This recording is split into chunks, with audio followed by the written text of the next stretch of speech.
rise for the Pledge of Allegiance. I pledge allegiance to the flag of the United States of America and to the republic for which it stands, one nation, under God, indivisible, with liberty and justice for all. So tonight we'll be conducting the interviews of the town manager finalists. Just so everyone's aware, this meeting is being recorded. It is not being telecast live. We don't want any unfair advantages. And members of the audience, you may watch, but it is a job interview, so there will be no comments from the audience. And with that, if someone can bring in our first finalist, Mr. Jeff Bridges.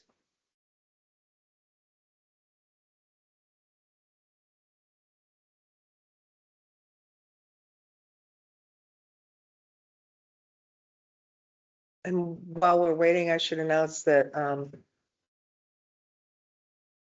Petrin from Community Paradigm Consultant is sitting at the head of the table with us tonight.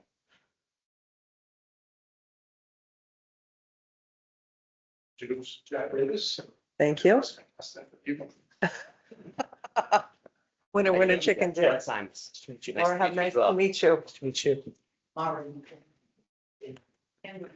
So, Please have a seat. yes, just be warning, if you sit down really fast, it will take off backwards. It's very slippery, just, we've, before you like, not that you're not nervous enough, but if you don't go shooting across the room, it'll probably help matters. Yeah, there you go. Okay. Okay, good. First of all, thank you and congratulations on being a finalist here in the town of Upton. So why don't we start with, you give us a little bit about your background, talk about your time and specific interest here in Upton. Why Upton at this point in the career? Thank you. First, I want to thank the town for this opportunity. The accommodation for the Zoom at my preliminary was gracious, so thank you very much. My background, 32 years in local government, 35 years in government in some form or fashion. 5 states, several communities. The last 7 have been in Massachusetts, enjoying the Commonwealth and its local government opportunities. Why Upton? From my review of Upton and my understanding of Upton, you have a very civically engaged community that wants to help facilitate the progress of the community. You have an engaged Board of Selectmen that wants to leverage that volunteer base, mix that with your dedicated staff and move the town forward. You have a staff with a reputation of good staff work and dedicated service. And you have a very attractive opportunity for someone in my profession. So I don't know why you wouldn't want to apply for this position. So based on that, where are you in your career path and how does Upton fit in this? My career path, I just look for interesting opportunities. Upton is interesting in that it's got more resources than where I am now. It has projects ongoing. You have the visioneering program going on. You have some work you want to do on the West Upton areas, economic development. So those are interesting to me in my career at this point. How would you work with the board in understanding the vision of what they have? And what do you see as your role in that process as well as setting the path to implementation? My role is to listen, to provide good information and good data for the board and help them make decisions, answer questions, facilitate conversations, provide recommendations when asked, and implement what the board wants implemented. My role is a liaison between the town staff and the board, and that information and those things flow both ways. So I'm very much an advisor, very much a facilitator, a data gatherer, your right arm in what you want to accomplish. The board's in consensus that leadership skills are critical in this hire. What skills and approach will you bring to the table to address this? I believe my greatest skill is data. I like to research. I like to get to the bottom of things. I like to understand how things work and how they've been implemented elsewhere and how that implementation can work in Upton. Every town's unique. Every town has a unique set of circumstances, and one program or project, the way they implemented it in one town may or may not work the same way in another town.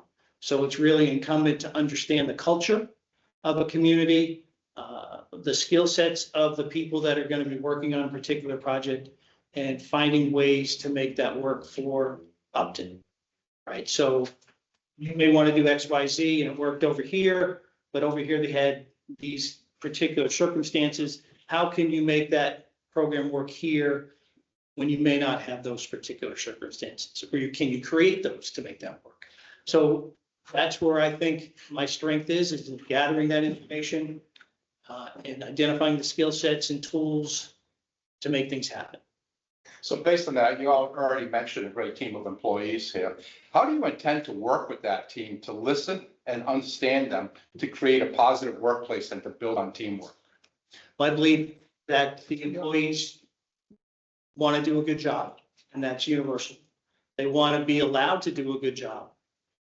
And I've always looked on my role as a town manager, town administrator, city manager, as a facilitator, right? I'm here to help the departments achieve what the town wants them to achieve. And I'm here to help that individual town employee achieve what they want to achieve in their own professional development. So I'm very much a facilitator. I'm here to help.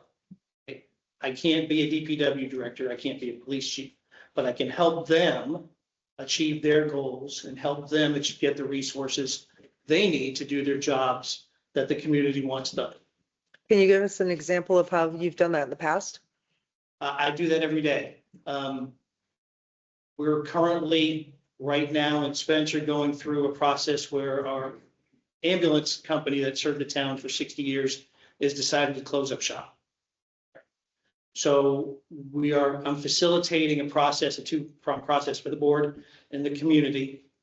We did an RFP for private organizations come in, and then we're reviewing what it would take for the town to operate the ambulance. So working with the fire chief and working with those numbers in the billing department and all these things, coming up with those numbers, and then working with the board on reviewing and facilitating their review of those options. That's where we're going now. Also, grants,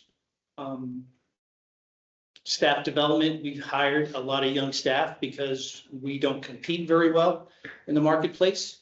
So the staff we do hire, we spend a lot of time training them, mentoring them in what they need to do and how they can be effective. So over the past 4 years in Spencer, we've hired a lot of new people, not a lot, but several new people that are in critical positions and help them become proficient at what we need them to do and almost excellent at what we need them to do. So it's every day. Every day you're facilitating some need between some department to help them do their jobs better.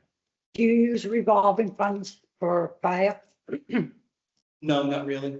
So you intend on privatizing the ambulance? It's a private for-profit, or excuse me, it's a private not-for-profit now, led by a volunteer community board, and they're going to close up. So we've looked at another private for-profit because that's who's out there, or taking it over as a town department and what that would look like and what that would cost. So we've been looking at those two models, and by the end of January, we need to make a decision. So based on your research and your understanding of this job, what are the challenges? What are the opportunities there? I think the opportunities are to work with your boards and committees to help develop plans and goals,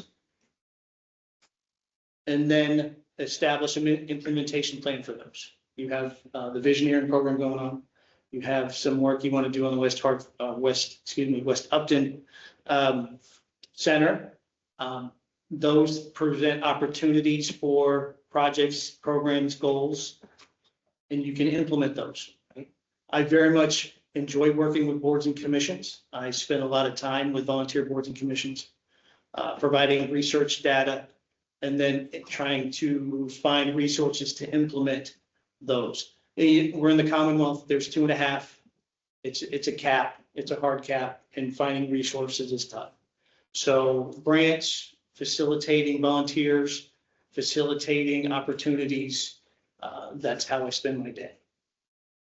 What's the single most important characteristic of an effective town manager? Listening. I think listening is, when I was starting out, listening wasn't high on my list of things to do. But as you get older, wisdom takes over. So I'd rather listen than speak. I think it's important for the manager to hear what's said, speak when spoken to, or ask their opinion, gather the information requested of them, and make recommendations when asked. It's learning that you don't always have to have the answer, but it's good to have the data and provide good data is where I am in my career. 32 years later, I speak less now than I ever have. I listen more, and I want to facilitate outcomes for the community. Regional school district here. Mhm. How do you work with the regional school district and make it an effective relationship? I think one-on-one, I've always had great relationships with the school superintendents that I've had an opportunity to work with in all my positions. Currently, I have, we work with the Spencer East Brookfield Regional School District. They're going through a $119 million renovation of their high school. We work with them on getting the information out. So it's a good relationship. They know we don't have resources to give them more than the state requires us to give, but we work together when we can. I think we all are advocates for our own organization, and we can't take offense when the school's an advocate for what they believe they need and the town's an advocate for what they believe they need. It's everybody's doing their job. And as long as you don't take it as a professional slight or whatever it is, you work together and work together when you can. We did a renovation in Wethersfield High School. That was $100 million renovation. My crew facilitated that. The town side handled the financing. We handled the construction contracts, all those things. The building committee managed the contractor and the school managed the program. So these partnerships right throughout the schools. Times are getting tougher, and being innovative and creative is we always do, but probably more so now. Talk about an innovative idea that you've brought forth in your career. Innovative. One of the blessings of local government is someone's probably already done it somewhere else. Not that we need to be stagnant. In Massachusetts, it's tough. With 2.5, to be innovative is a challenge because we're very much in a box with DOR and DLS. One of the things I've done in Spencer is we have a solar. We're 25% owner in a solar project in Palmer. So what that means is we buy 25% of the power from this project, and we get energy credits back from that. And the credits are 2-to-1 for what we pay to the solar company. And then what you're supposed to do is take those solar credits and apply them against your national grid bill. So for the past 3 years, we've been generating monthly statements on all our energy uses and redistributing those credits across what was originally 10 facilities, now is over 20 facilities, to lower their energy costs. So if you look at the budgets for each of these facilities, they pay less now for electricity than they did before. So that's one of the ways we've been looking to reduce cost. Spencer in 2014 had a financial meltdown. School superintendent at the time spent hundreds of thousands of dollars more than they had, and the communities had to pay it back through a bond, and a debt exclusion wasn't approved. So at that point, they closed town hall on Thursday afternoons. They laid off a bunch of people. So we've been kind of working through that and trying to rebuild over time. So finding efficiencies in an environment where your pension goes up 10% a year and your healthcare goes up 10% a year is what we do every day. Talk about your financial role. within your career, mostly with Spencer, and what's your responsibility for, the financial planning side and developing budgets? So in Spencer, I don't have a finance director, so I take on that role. We have an elected treasurer, we have an accountant, we have an assistant accountant that does AP payroll. So from a budget perspective, I very much put the budget together. I have someone that generates the pay plan, and we go through that. But from presenting the budget to working with the finance committee, through presenting it at town meeting, through all those things, that's my responsibility as the town administrator. So monitoring the budget, developing the budget, working with the department heads on their budgets, capital plans, all that flows through my office. So get in a little more depth on the financial forecasting and reviewing financial policies. They adopted a set of financial policies right before I got to Spencer. It never really got implemented. One of the challenges we had when I got to Spencer is we didn't have a full-time accountant. We had a 10-hour-a-week town accountant, which proved to be inefficient. So we had to first find money to fund a full-time town accountant, which we did, and then bring that accountant up to speed. And one of the goal for that accountant was to address every concern in the management report, which we had several. The last one is to redo the chart of accounts. So that should be completed this year. So as we go forward, it should be all of our management issues or financial management issues identified by our town accountant should be resolved. And then it's post-COVID, right? You can't really use data before COVID, particularly in revenues and some things. So we had to generate 3 years of expense data post-COVID, and now we can use that for modeling for budgetary expenses. So as we roll into FY27, we've got 3 good post-COVID years of expense history and revenue forecasting we can use to try to kind of squeeze these budgets even further. Let's get into capital improvement plans. So, what's your experiences with building a strategy relative to capital projects and then financing and implementing these projects? I've got a very deep history in capital projects. I've at least been part of building police station projects, schools, library renovations, library construction, roads, bridges, you name it. I've been part of building it, whether it be from the financing side, where I worked a lot in different states in debt financing, or if we were doing an industrial project, industrial revenue bond financing. I've done TIFs for economic development, where there's job creation in Massachusetts. We did 2 TIFs in Sturbridge for storage, large cold storage facilities. The big deal about capital improvements is getting a plan together. So you have to know what you want in order to build what you want.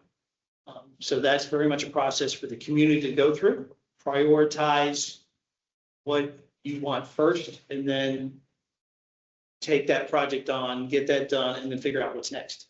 When I got to Andover, our city was very small, but it was growing very fast. And our mayor at the time realized we needed to do something more. Our little tiny city hall, little tiny police station.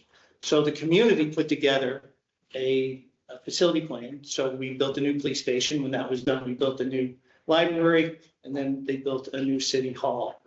Bang, bang, bang. All done with different revenue streams, not available here, but sales taxes, but debt was available, so forth and so on. So I've got a tremendous experience building all these things, but the key is getting the community to set priorities and deciding what it wants done and in what order. Pick a favorite project and just talk about that, in your career, and maybe even preferably in Massachusetts. Yeah. Talk about a favorite project in which you were involved heavily with some, construction. Sure. So the renovated senior center in Sturbridge. When I got to Sturbridge, they were in a process to design or somehow get approved a new senior center. So I guess Sturbridge, we facilitated an engineer coming in to doing a base design, doing the feasibility study, and then we presented that to the community in a debt exclusion, which passed. I left Sturbridge. Wow, ghosts. Well, we're back slowly but surely. Bad mention, but sorry, we always have technical problems. No worries. Yeah. No worries. They seem to follow you. Should we be worried? The other members don't know. Yeah, we were Sorry about that. sorry Keep going. to break your train of thought. So I left Sturbridge shortly after the debt exclusion vote passed. They ended up building the facility and it opened a year or so ago. In Spencer, we have a historic library built in the 1880s. We had to do a envelope study because it was leaking inside and the water was getting underneath the building, causing significant damage. So we hired an architect, did a study on what needs to be done and prioritize those improvements because we didn't have the money to do it all at once. Very similar to what's in your great room here. We had to put the tension rods into the building to keep the walls from blowing out. So we just finished that a few months ago and it looks great. So we'll have to take the next step as we go into next year's capital plan to see what's next in that project. But from those are great projects to me. You see the senior center. It's beautiful. People love it in Sturbridge. The library looks great. So those are wins. Those are wins. So what was your role with those projects? Talk a little bit more in depth with that. My role in the Sturbridge one was to push it, right? The board had a list of projects they wanted done. When I got to Sturbridge, I took that list and ran with it, and one of them was the senior center. So working through the COA board, working with the COA director, we pushed this forward. And it was during COVID, which was tough, right? But we got it to a debt exclusion vote and it passed. So that was my role, is just to keep it moving, right? Make sure the public was aware. We had many public input sessions and we did the social distancing and all these things, and they were remote as much as we could, but we got the word out and we made sure people understood what they were voting for, and it passed.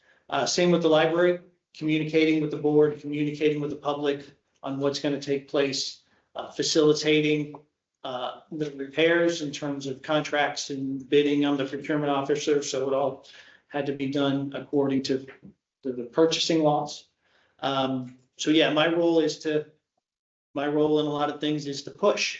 If this is what the community wants, my role is to push. Nicely, politely, professionally, but to push.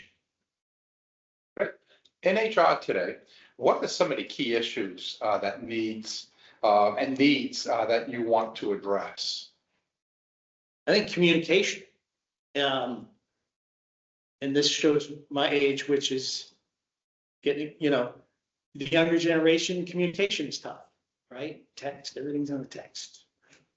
So facilitating their communication, helping them express their thoughts to the boards that they are responsible to, writing memos,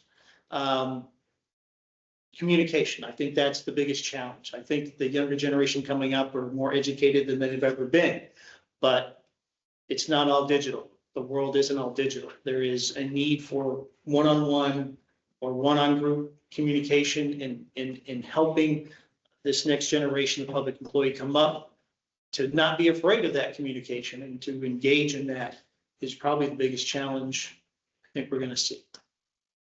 When hiring an employee, what are the three most important attributes that you seek, in people in general? Honesty is important. We do a vetting process. We will check not only the references, but their work history. We require degrees to be brought in, so we want to make sure there's honesty in what they've said and who they say they are. We appreciate professional appearance.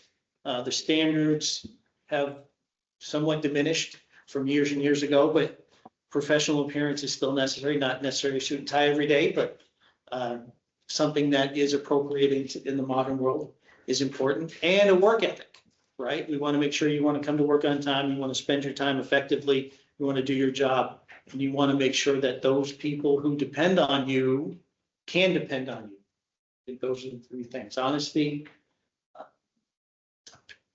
work, professionalism, appearance, and a work ethic.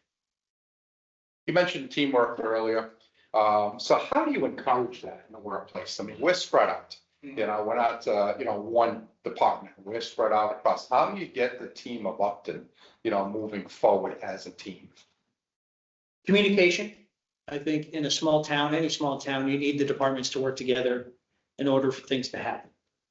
You want to foster relationships amongst departments through department head meetings, through different types of meetings, whether that, one of the things we use as a tool is on a development. When a development comes in, you get everybody in the room. You get the police chief in the room, fire chief in the room, the planner in the room, the conservation agent in the room, and you facilitate a conversation about this project, but that also helps develop relationships, right? So you do as much as you can to bring people together, to work together, to make sure everybody knows everybody. When I bring a new person in, I try to take the opportunity to get them to visit the different locations so they can see what's what. And it's not just about town hall. I do that for new board members as well, to get them into the different facilities so they can see it's not just town hall. But you get people together as much as possible. You encourage people to work together as much as possible. Staff meetings, we have staff meetings after, we at least try to have staff meeting once a month. Particularly after a board of selectmen meeting, so we can go over what happened the night before and it has to be done, and then prep for the next one 2 weeks later. So opportunities for people to come together and work together, you take advantage of those to build your team. How do you deal with that 10% rule? That 10% of the employees who just a little bit more difficult. So you've got one in town hall. How do you address that employee? Address that. You find a way to communicate. Every person has a way they receive information.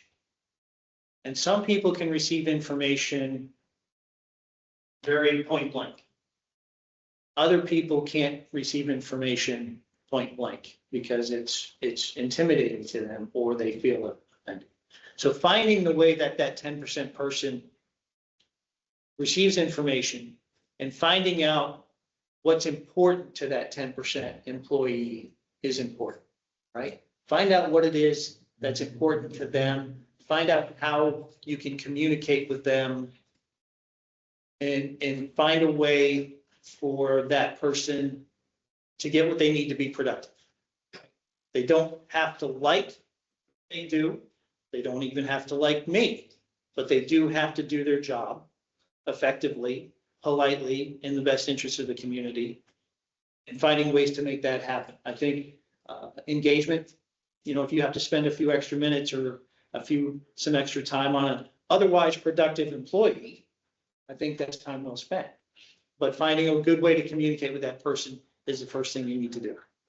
And just to extend off that a little bit. So, if there's an example where you've got an employee that is struggling in some way, have you used about, or do you have experience with like the progressive discipline process and sort of walking them through like, okay, we're going to have a conversation, but then we're going to do something formal, but then we're going to do something written, and then sort of that corrective action plan. Have you ever had to execute or implement an employee development plan like that? Unfortunately, yes, it happens.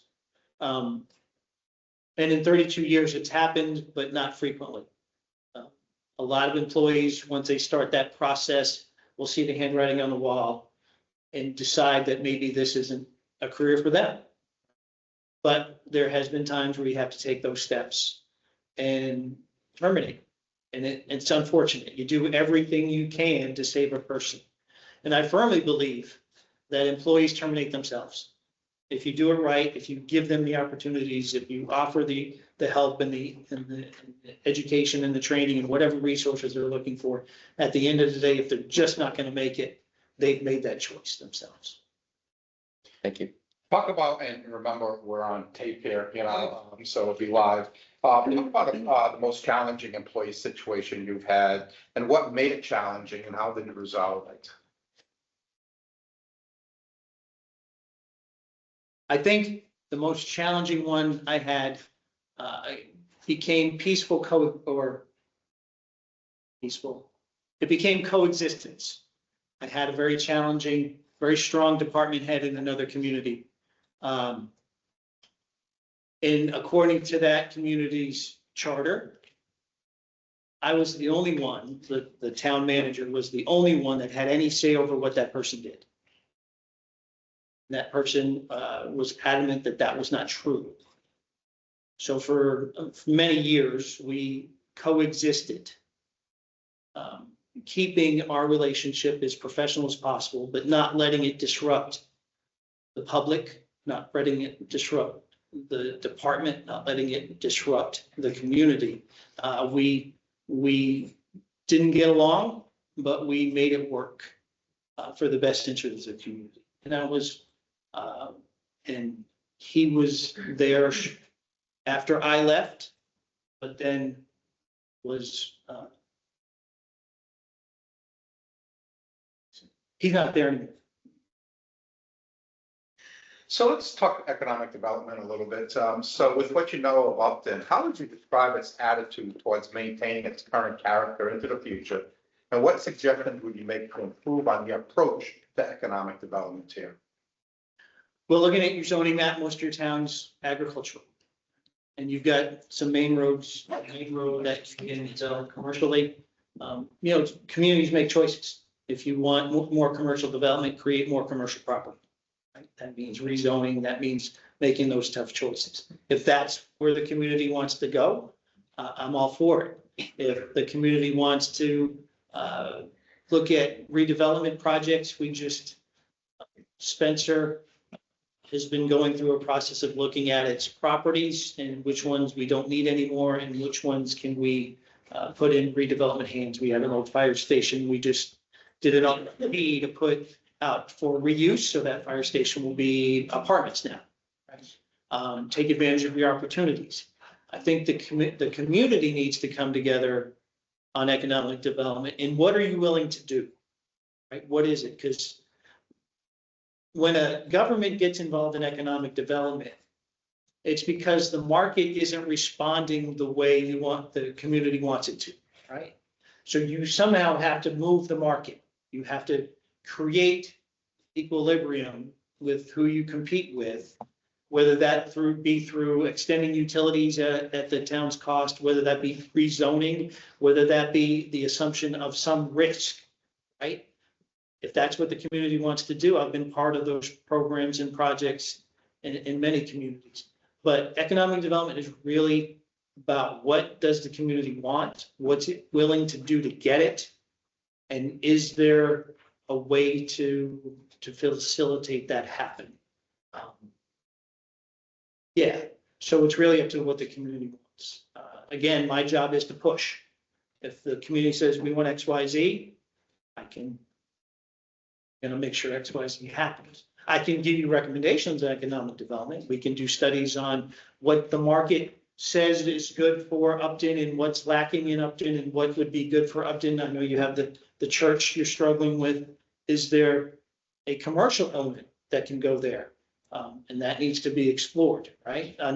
Some kind of non-traditional use for a church, whether it be record storage, because everybody has records everywhere they can store them there, or offices or whatever it is. You have these opportunities. What will the community accept? And what level of risk in economic development will the community accept? Will the community accept debt? Will the community extend utilities? Will the community rezone things to make it easier?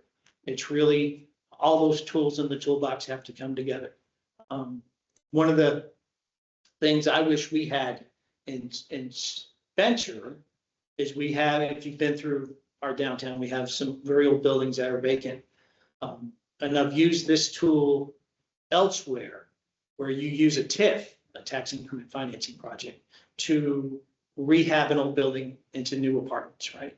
That tool doesn't exist for non-gateway communities in Massachusetts. So Actually, I worked with our legislator to get a bill put forward that we could use it, because I think that'd be tremendous for Spencer to redo these buildings for housing. So looking at those tools and realizing what the community can digest in economic development would be key. Let's talk about communication. Let's start with internal and then follow with external. Communications is the #1 issue for any manager. How do you deal with communications internally, with staff and so on, and how do you get that? And then externally with the citizens? Internally with the staff, I visit every day, right? It's not uncommon for me to see almost every one of my department heads every day. They're at town hall, or I'm out in the field, or whatever.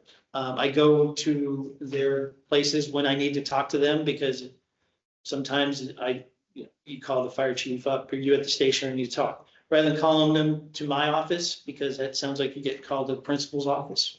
Sometimes you want to go see them where they are. It's more comfortable for them. I'm comfortable doing that. I like being out in the different facilities. I get to see where they work, and the people get to see me out. Right. These jobs are very much about visibility and approachability. So communicating with department heads and the employees every day, you take advantage of those opportunities. You say good morning when you see somebody, you say good afternoon, you engage, you show interest in what interests them. And you be a good person, you be a good coworker. That's the internal staff. Externally, you go to what you can. I go routinely to planning board meetings, conservation meetings. I'm the staff person for the finance committee, so I work with the finance department all the time. It was easier for me to be out in the community when you had kids and you went to school things and you were involved. So it's a challenge now you're not going to soccer games, so you find other opportunities. There's parades. You work with the veterans, you work with the community groups to be visible, to be present. You make sure your office is available. If someone comes to my office and wants to talk to me, and if I've got 10 minutes, I invite them in rather than make an appointment, making contact. If I've got a few minutes to spare, I'll invite them in. Approachability is key. How do you handle broad communication externally, with citizens? So you've talked about being personable, but how do you handle, talking to 8,000 people out there? That's a tough one for us. I would very much enjoy having a person that can do our social media. Because of our staffing situation, we really don't have a person that can just keep putting out on social media. We upload as much information as we can to our website. But people today, when I got into this business X amount of years ago, websites were the thing. Everybody needed a website. So you created a website, you put information on the website. But websites don't push information to you. You have to go to it, right? So now everybody wants information pushed to them. So having a social media presence would be very helpful for any community. We do a little bit through the fire departments and the police departments because they have some staff that can keep that updated. But if you're going to do social media, it has to be fresh, it has to be current.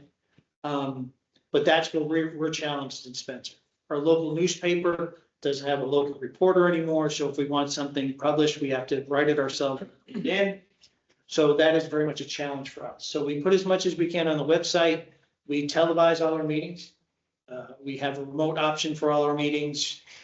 The Spencer Cable Access, which does our TV, has its own online newspaper now, which does its own reporting. So we've benefited from that, getting that information out there. But very much it'd be helpful to have a social media presence and someone that can keep that active and interactive. You've touched upon this a little bit. What's the role of the town manager in the community? Not the town hall piece, but with the community. How do you get involved? You get involved every day, and it depends on the person, right? Some people don't know where town hall is in any community, right? They go to work, they live their lives, they have their families and whatever. They don't even know that town hall exists or there is such thing as a town manager. Other people are very engaged in what the town does, and the town manager seems to be the focal point and the access portal for their relationship with the community. So it really depends on the citizen, the resident, the business, on what their role is for the town manager. I see my role as being a representative of the community, a representative of the select board. I am their asset in terms of facilitating and leading their organization, not the community, but the organization. Town Inc. is separate from the community. I participate in the community, but I manage the Town Inc., right? That's my role. And how Town Inc. engages with the community is very much my responsibility to do that in a positive way and to facilitate what the board wants Town Inc. to do for the community. The dealing with conflicts at the community level, and it seems like there's more and more from time to time. Give an example of a time when you had a polarizing issue in the community, and how did you address the issue, and how did you, how were you ultimately able to get anything accomplished?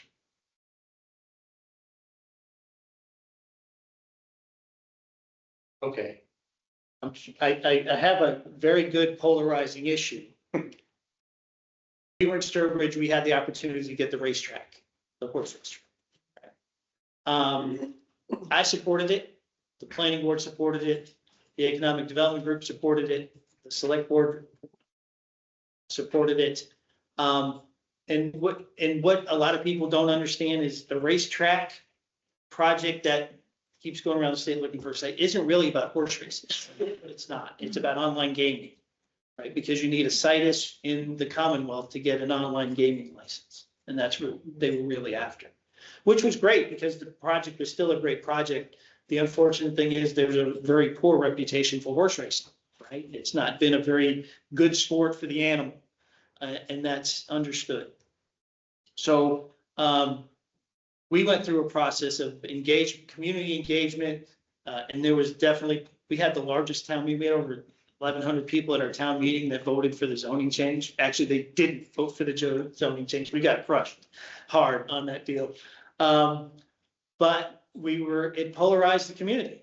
There was a group of people that really thought it was good because the economics were good for the community. It was often a spot that right off 84, they were going to build an exit further off 84, wouldn't even touch the town. But the overwhelming majority of people didn't feel that it was good for the animal, and horse racing wasn't something they wanted to support, which was fine. But that was a polarizing issue for the community. We worked through it. We tried to, put the facts out there and the data out there. And at the end of the day, the community didn't support it. And that's what happens. Actually, we got crushed at town meeting. But it is what it is. No hard feelings. You just move on to the next one.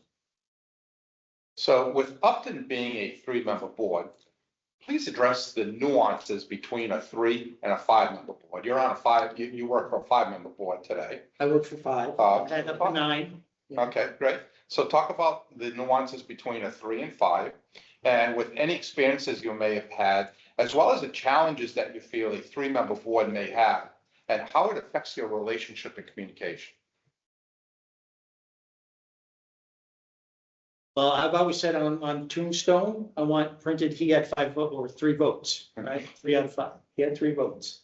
And now I guess I'll have to be 2. I guess if I get this job. Relationships with the board. And it's all about relationships, right? There are times with any manager's career that they take a position with a majority of a board, and the person in the majority may take offense at that, may blame the manager, may hold them accountable because for whatever reason. I would hope that doesn't happen in any community, but it does. I think the goal of a manager is to be objective, to provide good data, to be supportive of an individual's opinion, to give them the information they're looking for so they can make good decisions. But at the end of the day, my responsibility is going to be to implement what the majority of the board wants done. Not negating the opinions of someone that may or may not have voted for it. But that's where it gets tough. You want to make sure you have enough of a professional relationship and a trustful relationship. So when those instances happen, that person knows it's not personal. It's just way the event's paid out and the majority wanted to go this way. And maybe next time it goes a different way. So it's one-on-one all the time. It's understanding what's important to that individual board member. One of the things I like to do when I enter a community is sit one-on-one with each select board member or town council member, or whatever it is, and ask them, why are you on the board? What do you want to accomplish? How can my office help you be effective at what you want to do? I firmly believe that people that volunteer for a town or be on a board of selectmen, or whatever else, they do so with the best intentions. And it's my goal is that for anybody who spends any considerable amount of time on a board or commission, particularly a select board that's elected, I want them to feel as though their time spent was time well spent and they were able to accomplish what they wanted to accomplish. Maybe not everything, but some of those things. And it's my role to help facilitate that so that that person can say, I was on the select board, I was able to do X and my time was well spent. What happens when your opinion on any given subject differs from that, from the majority of the board? My opinion? Yeah, My opinion, my professional opinion, I can give it to you. As a professional, I'll say X. But if your group says we're gonna do Y, I'm all about Y. It's your decision to make, my responsibility to push, right? So my professional recommendation may not be what you accept. Whatever you decide, my responsibility is to move that forward. so what if during a board meeting, a motion is made to enter an executive session, but based on your experiences and training, you believe the subject is not exempt, from open meeting law? How do you proceed with that? I would ask for a timeout and say, hey, can we take a look at this to make sure we're not stepping on any legal toes? Can we 10 minutes just to review the statute to make sure we're okay? And once we come back into session, if it is something we can't go into executive session, I'll be blunt about it. Say, hey, this doesn't fit the exemptions or the permissible things for executive session. And maybe it's something we can schedule for discussion on another night on the agenda. What's a successful relationship look like between the board and the manager? To me, where you don't show up every board meeting and someone makes a motion to fire the town manager. That's a win. Another day, check. No, I think, I've worked with a lot of people and some we have friendships that I carry with me for years, right? Still carry with me for years. Others, more arm's length, more professional. They have other things going on in their life. They look to me as their employee, which is true, and doing the job, right? So it's really up to each individual board member, how they view their relationship with the town manager, and how that proceeds. I'm okay with a strictly professional relationship, one that is based upon my roles and responsibilities. But again, I've had board members that are friends, board members that, our families hung out together. It just depends on where everybody is in their world, right? Not everybody's going to be a best friend. Not everybody's going to be an enemy, but everybody, I hope, would have enough trust to work together. So let's say you were appointed town manager here 1 year from now. What would you hope to be able to say were your accomplishments in that first year? I would hope to say that I enjoy a professional, trusted relationship with Board of Selectmen. I would hope to say that the stakeholders of the community. I think you're connected. I probably bought something from somebody or something, I don't know.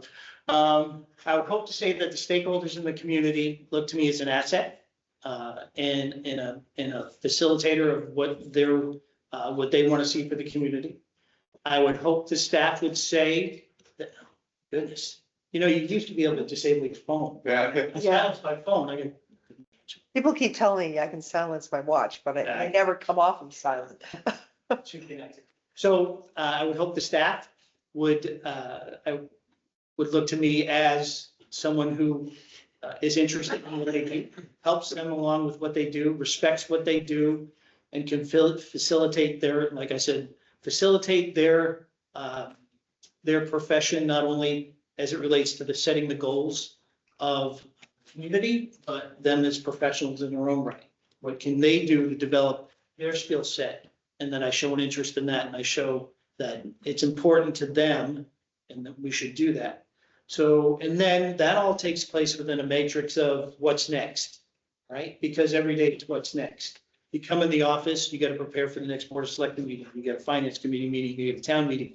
So all those positive things that I would hope a year from now, we would be able to say are going to take place within a matrix of day to day to day to day of small steps, right? But those small steps get us down the road. And creating those relationships and creating that atmosphere of trust, creating that atmosphere of facilitation and progress is an everyday thing, right? So a year from now, hopefully you've not only accomplished your goals, but you've created these relationships where you can just keep going forward. We've gone through formal questions that were presented. Any additional questions from the board? Maureen, do you have anything?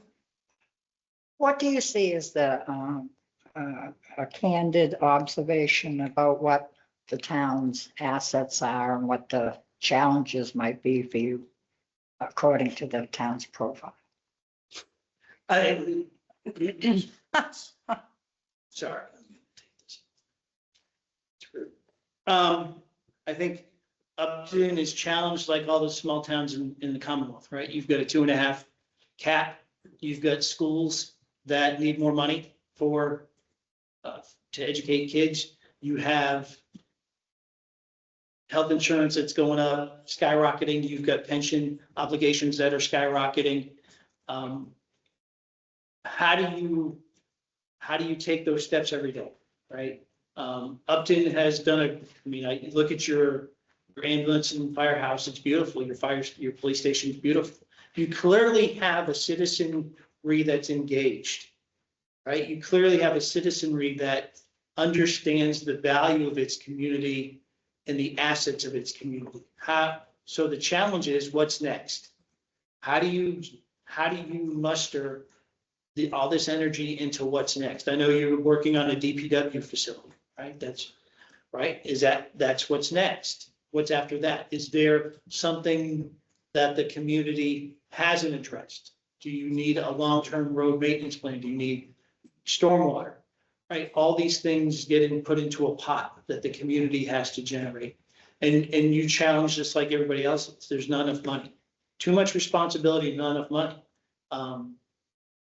But you seem here to have, like I said, a community that understands the value of the asset of Town Inc.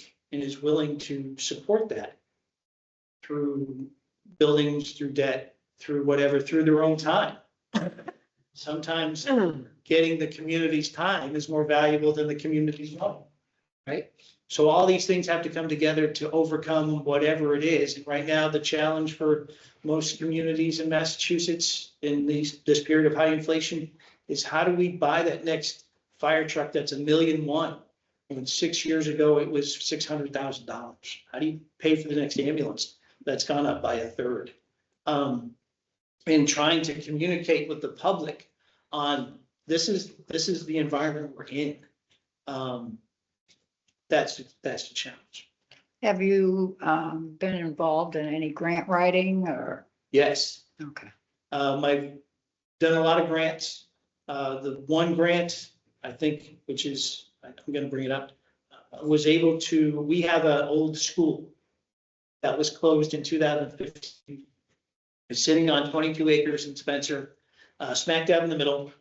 The town had made the commitment, decision to tear it down. Right? It was being vandalized and didn't have a good use. It's get loaded with asbestos and all this other stuff. So we decided to tear it down. And we took some ARPA money and put it aside to tear it down. Wasn't enough. When we bid it out, we were short by about 300 grand. But we still need to tear the building down. So I started researching, so I was able to apply for and receive an EPA brownfields grant, which is highly competitive. And the building's down. In the spring, they'll seed it, and that grant is over. So that's just one of many. We got a safety grant for more firefighters.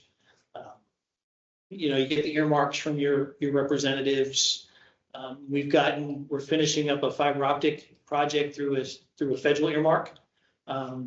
We have sewer collection system funds through a state grant and through a federal earmark. So we try to get in as many pockets as we can. Questions? Yeah, just a quick one. So the school district here just approved like $31 million of investment into the facilities and the athletic fields and all that. What, if any, role do you see for the town manager in making sure that either A, the board is informed and aware of, but more importantly, that the work itself is executed according to what the towns voted for and supported in a timely fashion? Or is that sort of something that's just the school takes care of it? I think the town's responsibility rests with building code, right? Is it built in code?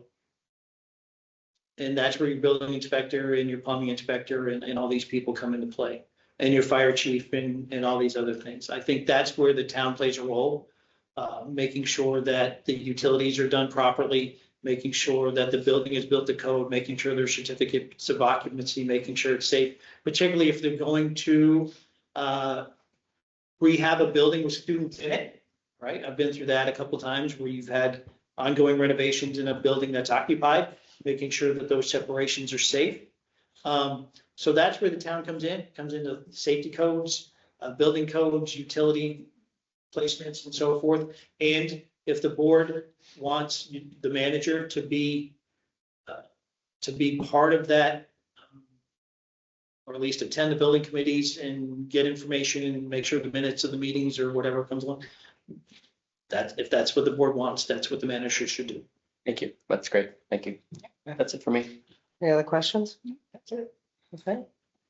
Okay, that's all right. So, Jeff, I want to thank you. Thank you. You know, I and apologize. coming out. And, Okay. you know, I'll be getting back to you, you know, as to results. Okay. But thank you for coming out. And, Thank you for the for opportunity. applying. Thank you very Thank you much. for your time. Thank you very much. Yeah, good job. Thanks for your time. Appreciate it. Appreciate it. Have a nice day. Yeah, yeah. The other one's downstairs, would you like? Okay, if you can go down in a few moments, or, I think we can bring the next person. Yeah, so. Are we ready for the next person? Yeah. Okay, we'll just keep it rolling. When we interviewed, he was on Zoom and we kept losing him. So when the lights went out, it was like deja vu. Yeah. She was at his, doing his graduation in Florida. College She was graduation. getting her MBA degree, Yes. master's degree in Florida, and so we had technical difficulty with him then too. But we survived, right? We did. It was just too funny when the lights went out. You're like, what is it? Why, and I looked and it was 4:20. I don't know why they went out.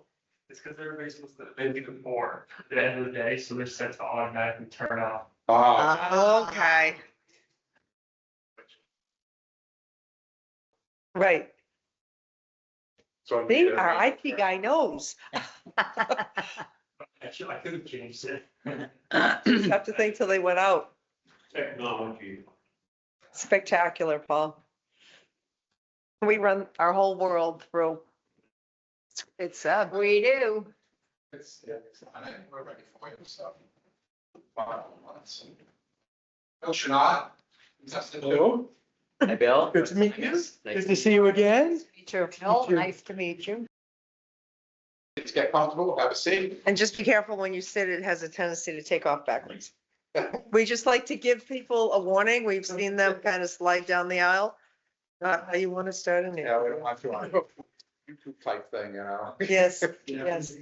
Definitely don't want to be there. All right, Bill, first of all, congratulations on being a finalist here in Upton, and thank you for coming out this evening. So great to have you here. So why don't we start off with you talking about your background and your interest here in Upton as to why you would like to be the next town manager. Sure. So my background, I've been in municipal government for a while, couple of decades. Done everything there is to do in municipal government, have extensive experience in the finance side of the house, the operations side of the house, and what I call the soft operations, human resources, IT, that type of stuff. I've basically done it all. I have knowledge, strong working knowledge in all of those areas. Being able to direct an assessing department from start to finish, from doing the assessing through the certification process and the tax rate setting, treasurer collectors, managing collections, managing the posting, managing the borrowings, business manager type of stuff where you're building budgets and presenting to select boards and finance committees. Managed human resources, been the human resources person. I currently am in the town of Pembroke. I hold a lot of those roles in Pembroke. I believe strongly in mentoring staff, have done that over the years, and certainly town manager, deputy town manager, I guess. Done it all. A strong working knowledge of Massachusetts statutes from chapter 7 for construction through chapter 90 for roadways and everything in between. I don't think there's a question you could ask me related to statutory stuff that I wouldn't know the answer to. Strong ability and strong management skills with building and construction and municipal from all 4 phases of the planning, schematic, conception, design, development, and construction documents through the bidding processes and the statutes related to that. I've built several $100 million worth of projects in my career. Just finished a $23 million community center on time and significantly underfunded. Currently managing 2 public safety buildings, 1 a fire station, 1 a joint public safety building, police and fire. We are on time and under budget on both of those. In fact, we are $1.5 million budget on those right now. And we'll finish probably pretty close to that. I have a strong ability to do that. Have built police stations, fire stations, schools, town halls, and several other small project DPW building. So like I said, I've basically done it all and have a strong working knowledge of municipal operations. So where are you in your career and how does Upton fit into that? So I am probably 15 to 20 years from retirement. Upton fits into it. My whole reason for applying for Upton was because it was closer to home. I can't do what I want to do in Pembroke because of the 3 hours a day it takes me to get into to and from. It's an hour and a half each way, sometimes more than that. And what I've found is I find myself working weekends, which is fine. I'm going to work weekends regardless. It's what I do. Weekends and evenings, you catch up on stuff that you can't get done during the day. But what I'm missing is I coached hockey. I can't do that. Other things such as that, that I've had to do, simple things. I love to read. I don't read as much as I used to because I'm on the road. I tried listening to books and it's not the same. It's just not the same. So Upton fits into that because you guys are pretty stable. Your budget, your processes, what you have in place is pretty good. Not that you don't have needs like every other community. You're coming up against your Upton have serious, not serious, 2.5 restrictions. That's going to have to be managed. I have a strong skill set in that also. I can be a huge asset to you. I'm one of the few communities in Plymouth County right now that hasn't gone for an override and likely won't again this year. We will, but not because of what's going on in the town. We're joining South Shore OTAP, which will require an operating right to be able to join that. But not because we haven't managed that. We actually did manage that. We're planning to do that. So, it's a good fit for me. And I think I'm a good fit for you guys. So how would you work with the board in understanding the vision of the board for the town? And what do you see as your role in that process, as well as setting a path for the implementation? So the town manager plays a huge role. The town manager is the liaison to the board from the departments, not that the departments shouldn't be before the board. I'm sorry, they should, especially when you're doing goal setting and budget setting. But you set your goals. You know, what are your visions? What are your goals? What can I bring to that? And what I think we need as a community. You know, I have done various things over the years and creating those visions. One of the things I did in the town of Natick was, and I know we talked about this in the screening committee, but we went from a trash service to an in-house service and saved millions of dollars. And they're still doing it today, years after I left, still saving millions of dollars because at first I said it can't happen. It's just not, doesn't make any sense. But then when you really think about it, thought it through, the only thing that costs you more on the municipal side of the house is pensions. Your vendors pay prevailing wage, your vendors pay more for gas, your vendors pay more in debt costs to borrow, to buy those trucks and whatever debt is associated with that. And you can, citizen towns can do that on tax exempt debt. It's less costly. And you see, do those types of things. So getting back to the question, what was focus? How can I help them with their vision? Yeah. So it's those types of things that I bring to you, and then I need to listen and hear what the vision of the political leadership of the town. You know, you may have different ideas out there that I hadn't even thought of. So you need to listen. One way to do that is at meetings such as this. But another good way to do that is to do working sessions. You have a 3-member board, so working sessions like the all 3 of you, and then I would meet individually with each of you. I think that's a strong way to do that. Understand what your goals are and what your visions are. Everyone's in consensus that leadership skills are critical in this hire. What skills and approach will you bring to the table to address this? So leadership skills and management skills, they're different things. Some people don't consider them different, but they're very different things. You know, being a strong leader means sometimes putting yourself out there. I'll give you an example where I was an incredibly strong leader and didn't know what the outcome was going to be. I got lucky. I eliminated my job, one of my jobs at the town of Natick, because the town didn't need it. It was a vision that I saw. And people say, why did you do that? You did away with the job because I was a leader. Because you need, sometimes being a leader means to making those tough decisions. And it means making the right decision for the community. You always want to make the right decision for the community. A manager means managing the assets, the day-to-day operations, you know, and I'm pretty strong at both. I think I applaud you for looking for a leader. I think that's very, very important. So talk about your understanding of this job. What are the challenges? What are the opportunities here? So opportunities are certainly, they're you know, it's a solid community. There are things that I can bring to the community from a finance standpoint, certainly from a building management standpoint. You're going to have some buildings that you're going to have to be upgrading or replacing in the near future. I can spend some time taking a look at some of those things. You have some brand new buildings that you don't want to let, one anyway, that you don't want to let fail. You want to make sure that you maintain it. So that's a strength of mine. Facilities management for sure, building new or renovating old, certainly a strong skill set of mine. Why it fits for me, as I said, it's close to home. Yeah, I can do some of those things that I find relaxing. I can bring my skill set to the community in a strong manner.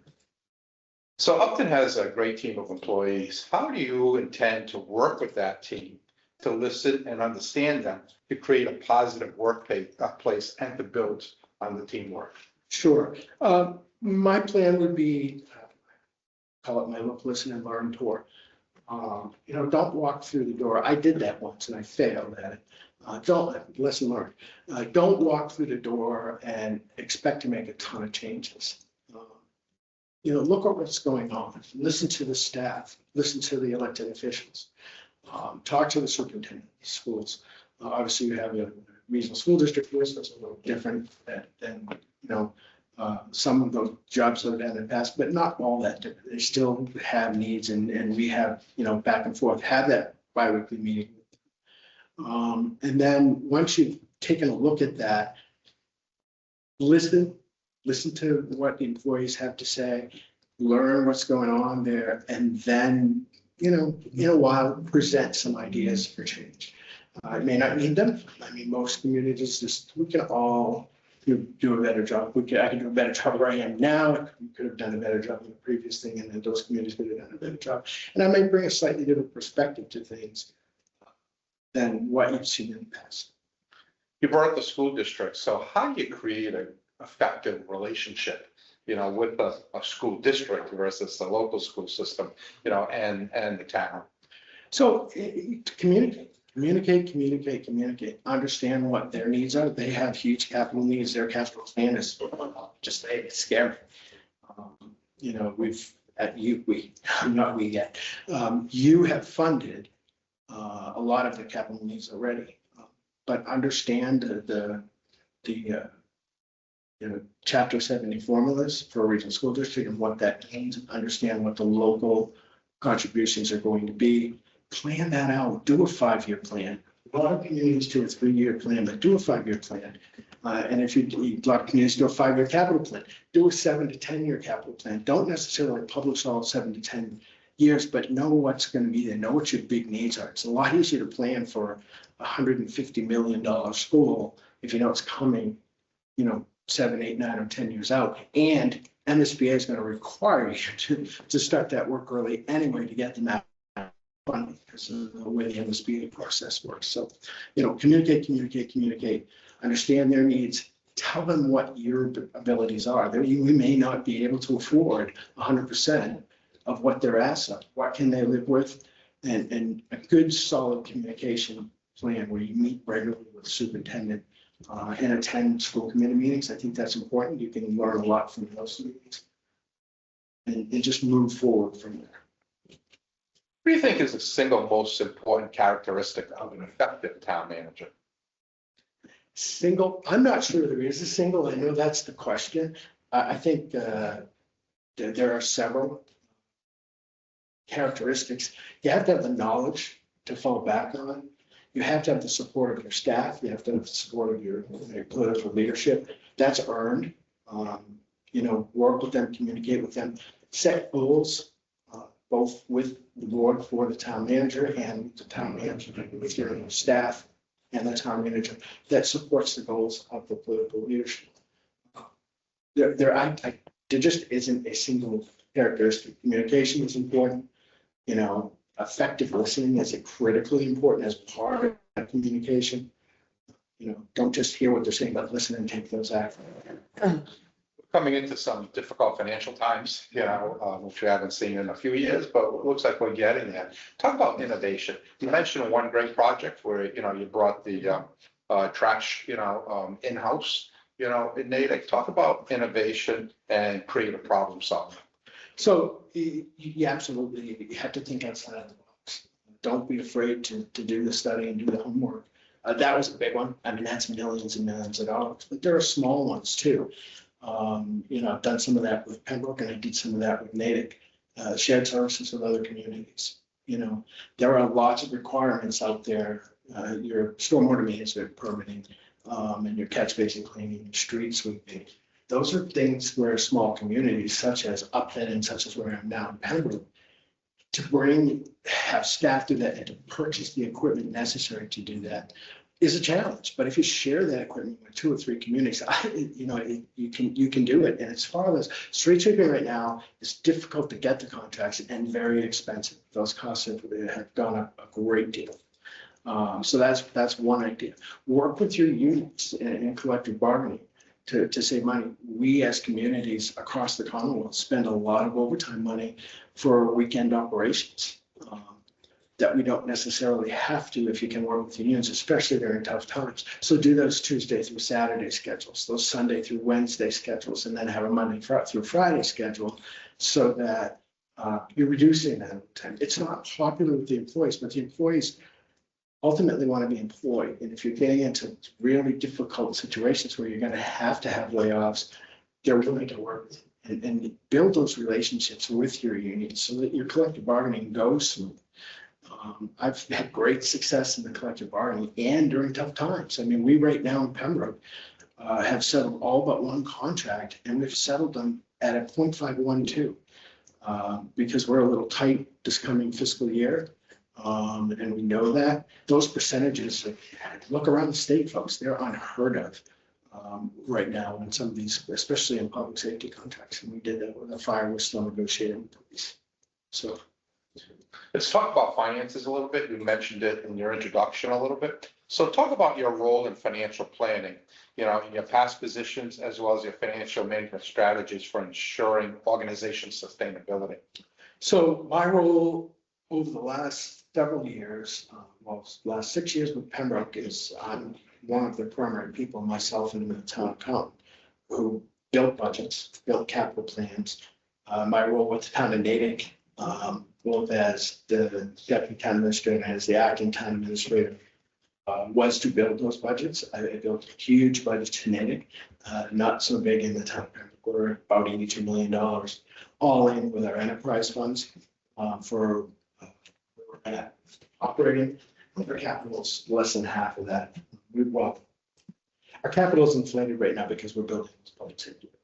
So, but my role has been to build those. I built them, had some success, manage those budgets though too.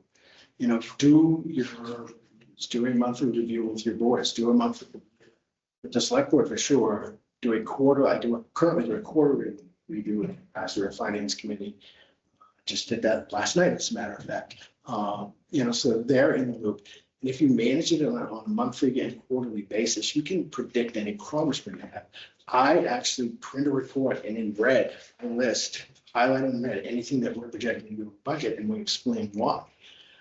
And you can answer those questions that come up about that. So manage your budget, prepare your budget, but do a look ahead so you know where those budgets are. My budget philosophy is I don't do zero-based budgeting, but we do close to zero-based budgeting. And what that means is you take a look at what your budget is this year and anything you don't need before you start your budget process. You know you're not going to need certain things. Things were added to the budget. Pull them up and then go through and add what they need. I also do level services budget, which means you're only paid for the previous year. Now, that's where it starts. Each department can complete, the way I budget, each department can complete forms that request additional funds for specific things that weren't done in previous years.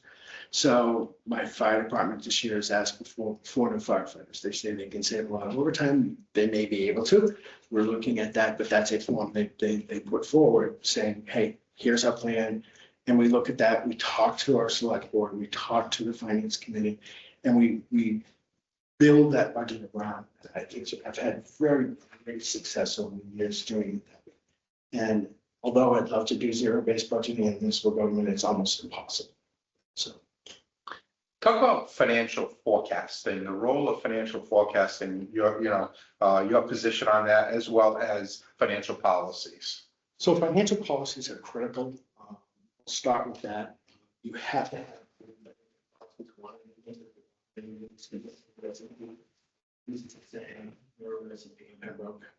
Native, we had a couple. Financial policies are critical, and having those policies so that you have something to fall back on and you manage via those policies. If you don't have good financial policies, you're going to take a huge ding in your bond. You guys are a AA+, so obviously you've had huge dings, so your financial policies are okay. But financial forecasting is also critical there. You know, where are you going to be 5 years from now? Where are you going to be 3 years from now? What are the big ticket items that might be coming up? You have a contract that's expiring. The big ones these days seem to be the trash, tipping and pickup. You might have one that's expiring that is going to be a huge kicker. You see a 10 to 15% increase over a 3-year period on that contract. If you don't forecast for that, you're going to be in trouble. You need to forecast for it. You need to talk about it early on. Healthcare is the other one. I currently am a member of the Mayflower Municipal Health Group. Pembroke is part of that, and I am on the committee there. West Suburban Health Group. I was on the steering committee with West Suburban, so I understand healthcare forecasting. You guys don't have some of the big ebb and flows because of the way your employee staff is made up that some of the other cities and towns do. So, but forecasting, absolutely good. You touched upon capital improvement projects, earlier. Talk about your experience with building a strategy relative to capital projects and then financing and implementing those projects in a big picture. Huge experience there. Obviously started that with the town of Natick. We had, at times $200 million in capital projects ongoing, actually close to 300 million when the middle school was being built. That was almost 200 million by itself.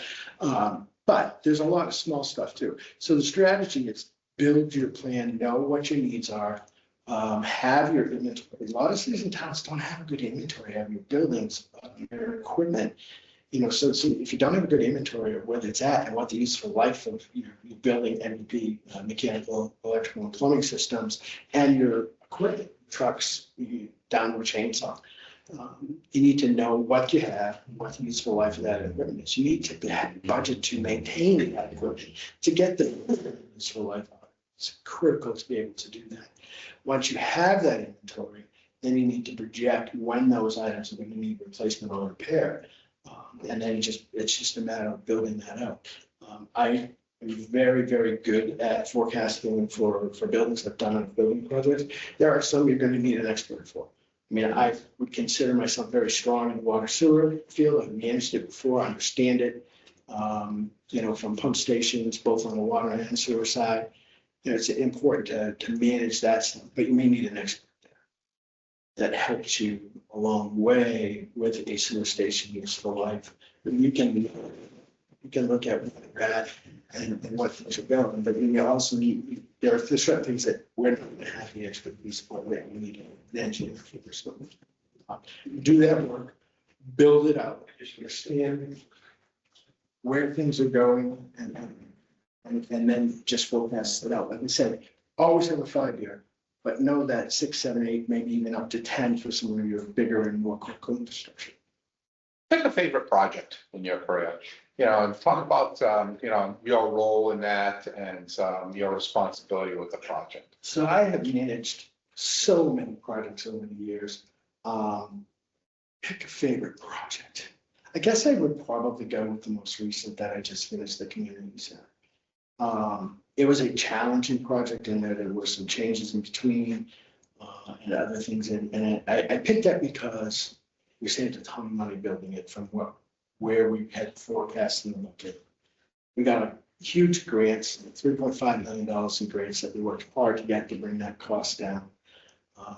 Under budget, on time, and there's always glitches when they open a new building. In my career, there's been things that have drove me insane.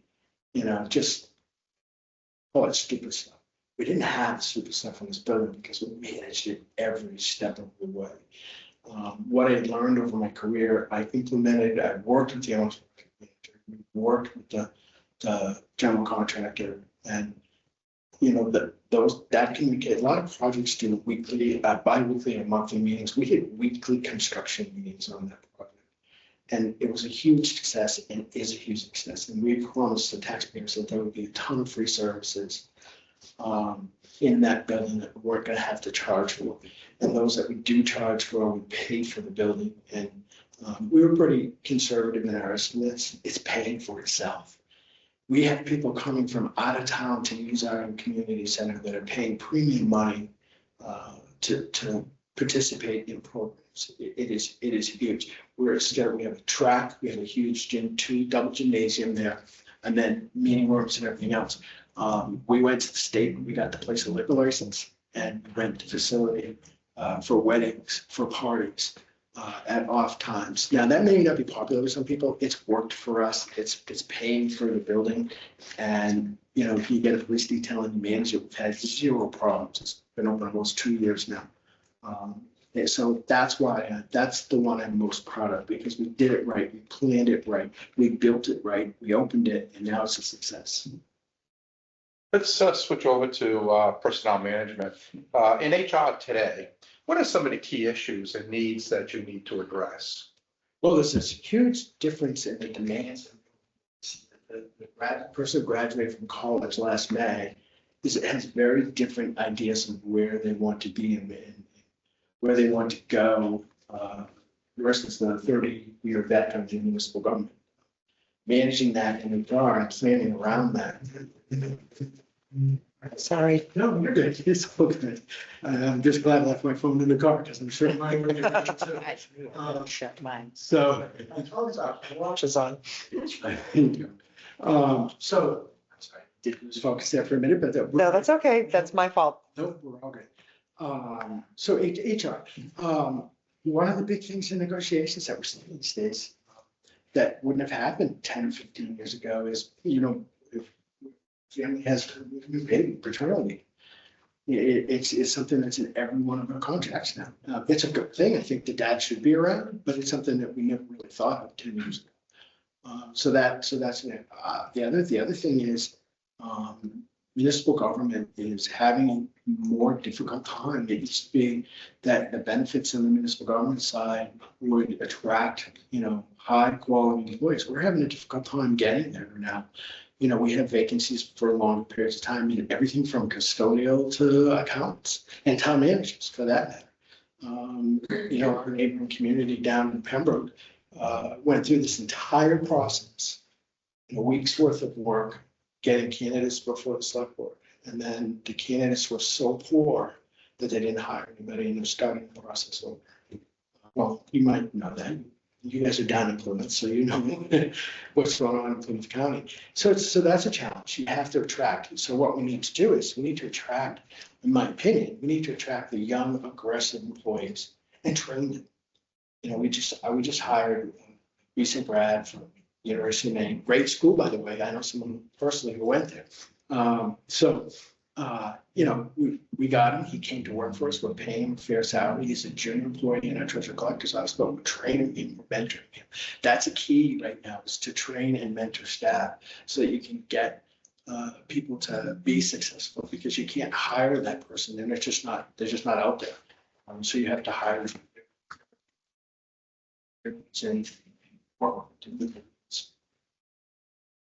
Talk about when you're hiring, what are the three most important qualities you seek in a town employee? So I think it depends on the job. So when I'm hiring a custodian, I want someone who's going to be reliable. I want someone who's willing to work, diverse schedule, because custodians, at least where I'm now, where I was before, to have somewhat diverse schedules. Not necessarily in the town hall, although you do have some night meetings and things where you may want custodian staff. So it's a different animal. I want reliability, flexibility, and dedication, knowledge of what they're doing. If I'm hiring a town accountant, I need to have that background education, that experience. I want to see that fire and that knowledge. I mean, the worst thing that can happen to me is when I get into an interview, someone who looks really good. That's the other challenge I'm having lately is AI is creating a lot of resumes that aren't, I won't say they aren't factual, but they aren't giving you the image that you need to see. But I want to, based on the resume and the skill set and knowledge and education, I want to see that fire and that knowledge, get into an interview and ask them the question, what is Gatsby? And they don't know the answer and line from the town accountant's position, you're in trouble. Government Accounting Standards Bureau. Sorry, I use acronyms. So, I asked the recent applicant describe what the importance of Gatsby is, and then I asked what the importance of UMass, which is not the university, but Uniform Massachusetts Accounting System, and they couldn't answer the question. So you want that knowledge. You have to have that knowledge. Dedication is really important. How do you encourage teamwork in the workplace? You build the teams, you work with the teams, you trust your people, you make sure they have the skill set and the knowledge base necessary to do the job. Make sure they have the technology to do the job. The worst thing that can have happen to you is, have at a time where all the computers are rolling out, you're still working with 2007 computers. That doesn't work. You need to make sure that your staff you need to support them, because if you don't support them and build those teams and communicate with them, And you need to structure it correctly, like meet with them on a regular basis, have an appointment meeting. I have now with Pembroke, because the communication is better. I used to do bi-weekly department meetings. I don't do that anymore. I only do monthly department where everybody comes together. But every week I meet with staff and I do crossover meetings. So I may meet with the police chief at 8 o'clock in the morning, meet with the police chief and the fire chief at 8:30, both public safety guys, and then meet with the fire chief at 9 o'clock. Same thing with the finance team, do assessor, accountant, treasurer, bring that team together. I have something I call my 1, 2, 3 plan. And those people need to work together too, but the 1, 2, 3 plan is, in a small town, it's challenging because you don't have that depth. 1, 2, 3 in Natick is very easy because you know who your primary is, who your secondary is, and who your third person is for every critical task. In a small town like Pembroke, and I suspect in a small town like Upton, getting to that number 3 person, because you just don't have that depth of staff. A lot of times in Pembroke, that number 3 person is me. Not that I do that on a daily basis, I don't, I could not. But in the situation such as we have right now, where our accountant and our assistant accountant, 2 people in the department, both left at the same time, we were able to continue as we go through the hiring process to replace them. There's very short notice. And so as we go through that process, we were able to continue because of the 1, 2, 3. You know, and I built out checklists for other staff, and we reorganized, so we reduced our risks so that our accountants would, our auditors wouldn't come after us for a risk, because the accountant is really important in your risk structure. So we took a person from the treasurer's office and removed their duties in the treasurer's office and gave them accountant's duties, and then built checklists for them to go through and do all that. And then I reviewed it and my assistant. So it works. Let's talk about the 10% of employees. How do you deal with, you know, a subordinate that is not a team player, maybe? So the biggest thing is setting goals. You know, setting goals, reviewing goals, either quarterly or at least set. If you've got a top performer, you don't need to necessarily a quarterly review. Semi-annual is fine, as long as the goals are progressing. If the goals aren't progressing, then you meet more often than quarterly. Set the goals, hold them to their goals, document the performance. It's my belief that everybody wants to succeed. Nobody really wants to fail. And if you give them the skills and the opportunity to succeed, they will. You're always going to have that one person who isn't going to succeed.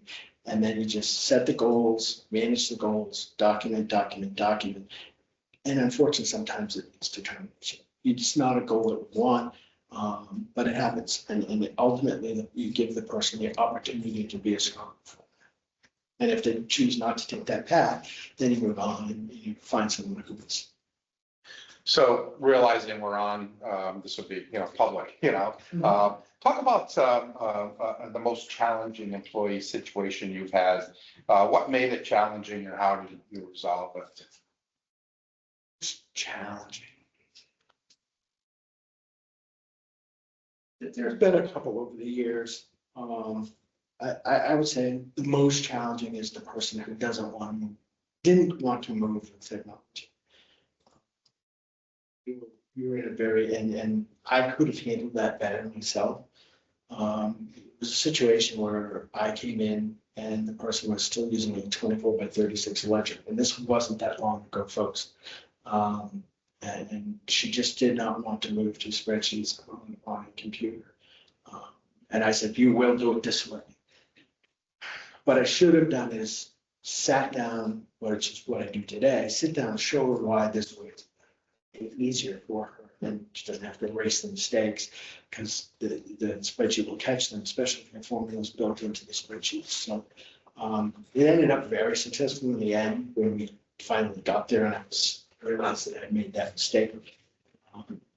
And I showed her, and I even built out spreadsheet for her that she could use as a template, and it was a huge success. And, I've had a couple HR challenges over the years where, you know, employee conflicts, not necessarily me, but where the HR director said these two can't work together, and I said, well, they're in the same department, they have to work together. And finally, she said to me, no, it's just not going to work out. So They were both valuable employees, and fortunately, we were able to move them around to other positions. But it was challenging. They neither one wanted to move, but neither one wanted to work together. You know, I can describe a situation where they both got in, their desks were like this, and they got into a screaming match because one had put their foot under the other person's desk. It was a personality conflict. Both valuable employees, and finding the right place for them was huge for the town because they both ended up being, really good employees in the end. And I won't say they're friends, but I will say they were solid. So with what you know about Upton, what would you describe its attitude towards maintaining its current character? This is economic development discussion. Towards maintaining its current character into the future. What suggestions do you make to improve on the approach to economic development? So I think Upton's, let's talk about the character in Upton. I mean, it is terrific. Great open space, great programming, really good schools. And I think people want to maintain that. And that's a good thing, but that is in conflict sometimes with new growth, which is the lifeblood of communities under Proposition 2.5. Now, if you're Weston and you don't care what it costs and you vote an override every year to fund whatever you want, that's great. Most communities aren't Weston. Most communities are like Pembroke and Upton, where you want to preserve that character. But you need the new growth. So you have to, again, think out of the box, set your zoning, change your zoning if you need to, but do it in a way where you maintain and you manage what you want, but you still get the new growth. I mean, I've had a great success. Pembroke is not unlike Upton. I would argue that Pembroke is even more open space. We own more, we're the biggest landowner in the town, which if you set aside your municipal properties, your town hall, your schools, and that type of stuff, take that out. There's few communities in the Commonwealth without a large land. We are in Pembroke. So it presents a challenge. So you have to set your zoning, set your requirements where you want to be. One thing I noticed about you guys, and maybe it's for a reason, and we can talk about it, you haven't accepted the statute for meals tax.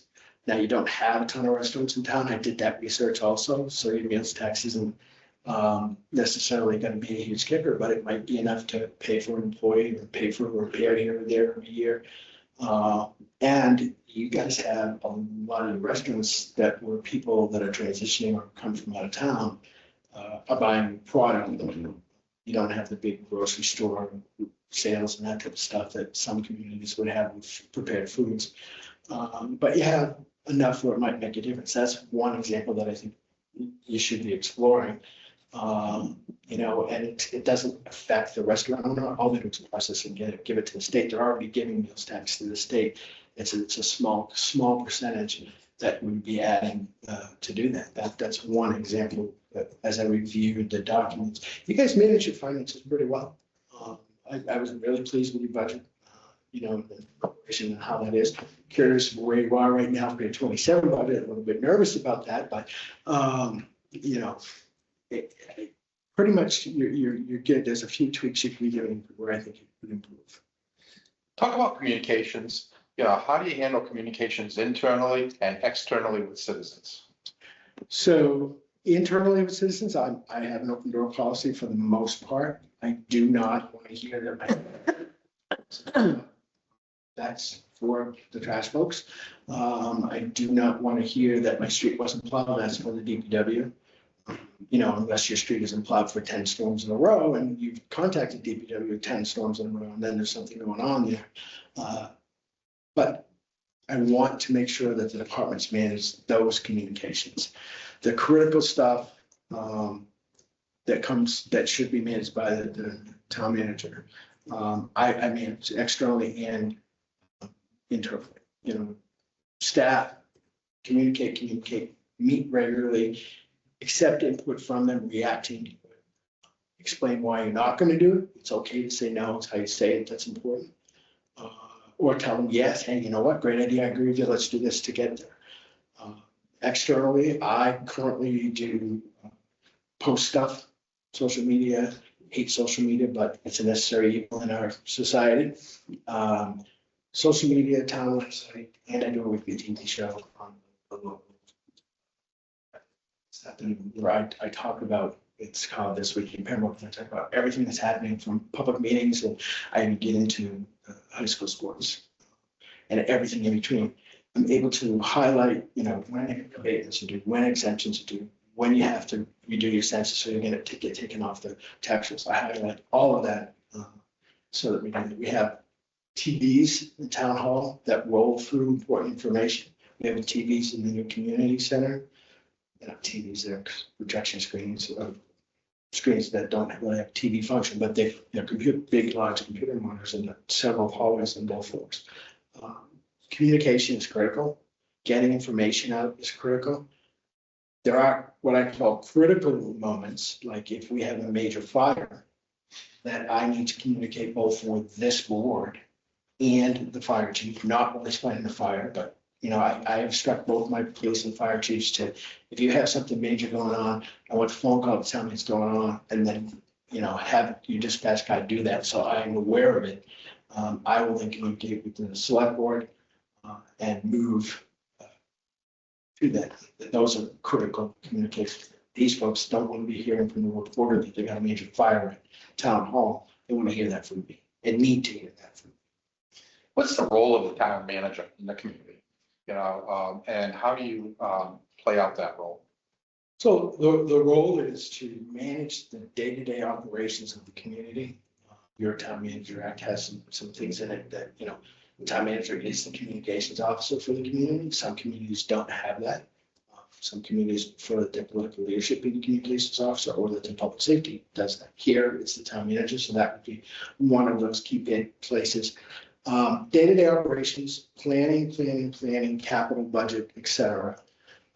Communications, managing staff, making sure that is the human resources piece of it, hiring, firing if we have to, hopefully we don't. And communicating with this board to set goals for the town. Is there a role in public facing, being out with the public?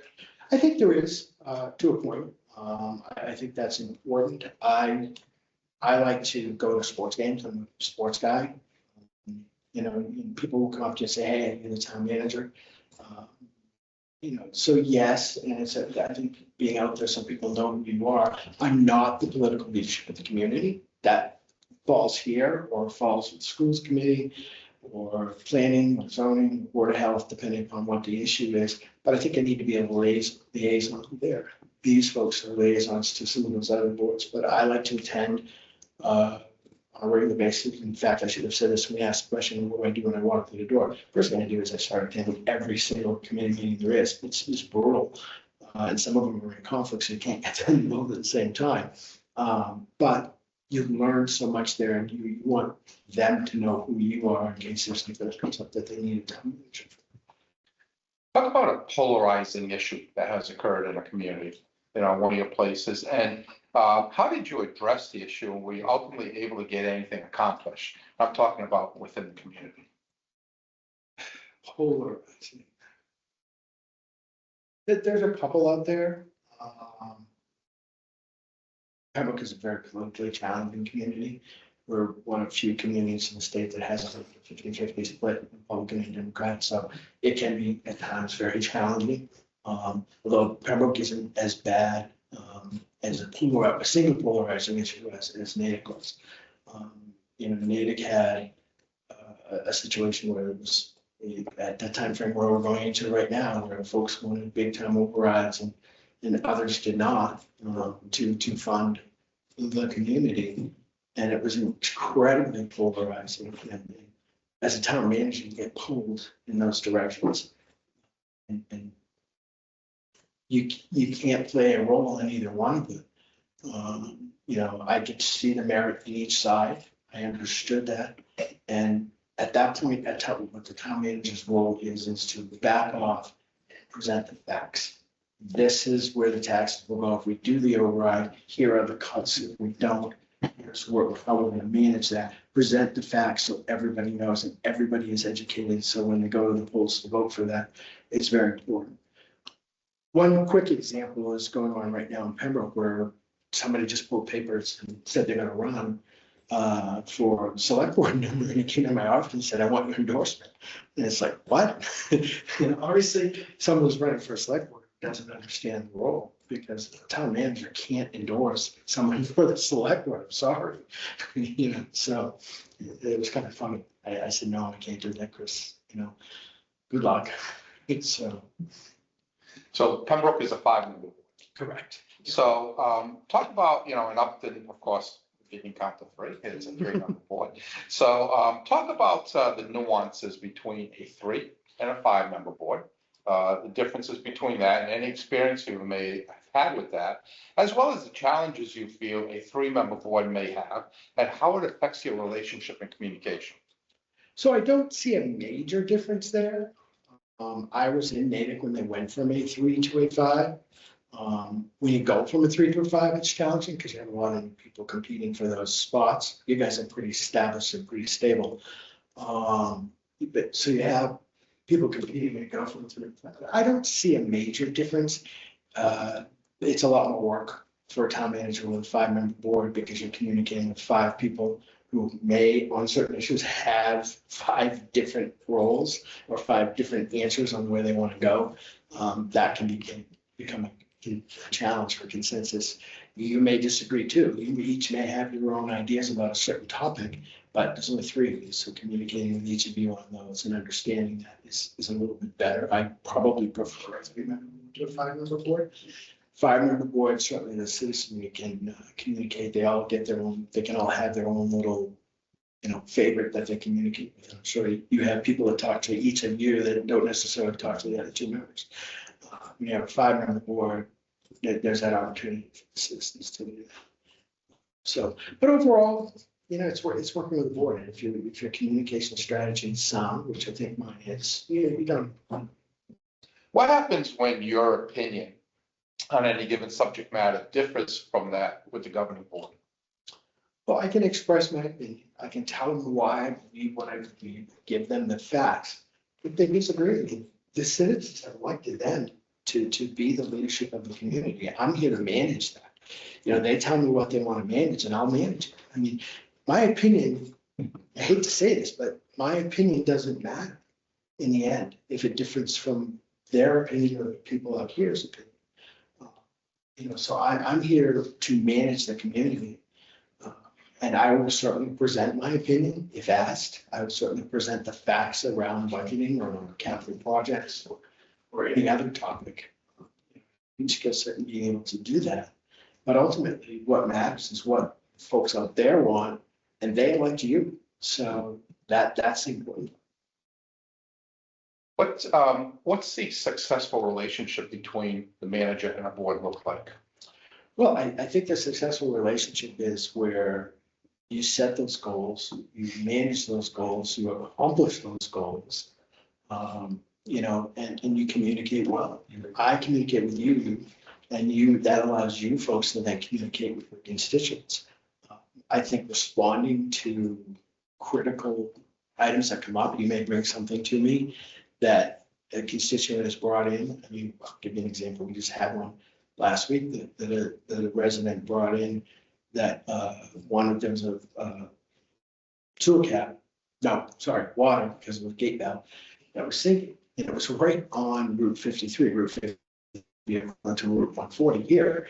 Then it was right off one of the road intersections that came in and everybody was hitting. Well, until someone told us, we didn't know. So someone came in and was like, well, hey, there's a problem. Well, tell them, we'll fix it.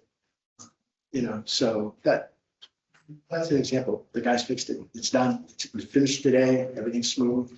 No more thump when you drive off that road onto Route 53.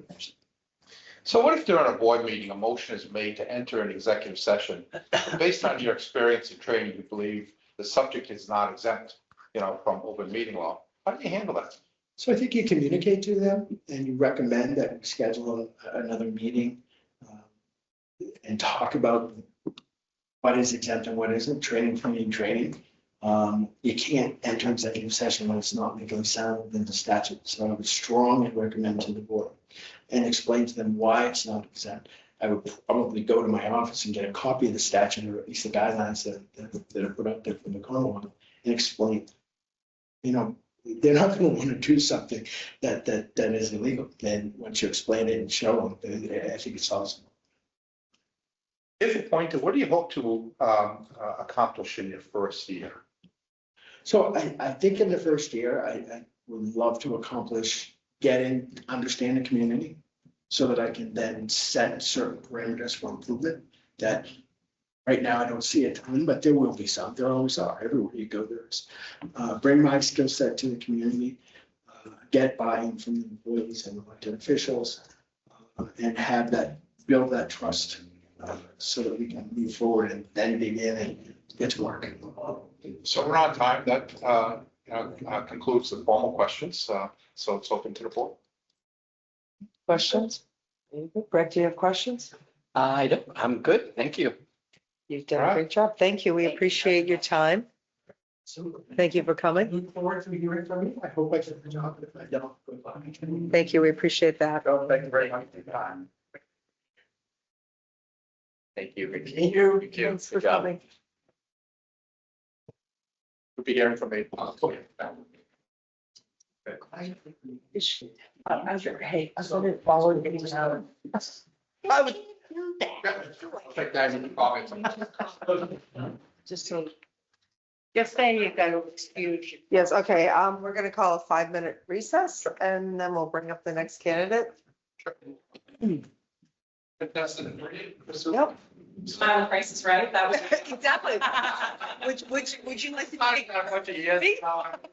I always say contestant, so fly it. Hi, Right. Kristen Rubin, so nice to meet you. You too, thanks. Nice to see you again. Nice to meet you. Very nice to meet We'll you. let you know your list of prizes at the end. I Well, want everybody, the floor is slippery, the chair will take off. Oh. Careful, good to know. not how you want to start an interview rolling down. the- Flying back. Yeah, making TikTok and going viral. Right, exactly. No, I'm all set with that. I don't need to be on Facebook this Good, evening. there you go. That's it. That was great. Kristen, well, thank you. Congratulations on being a finalist here in Upton.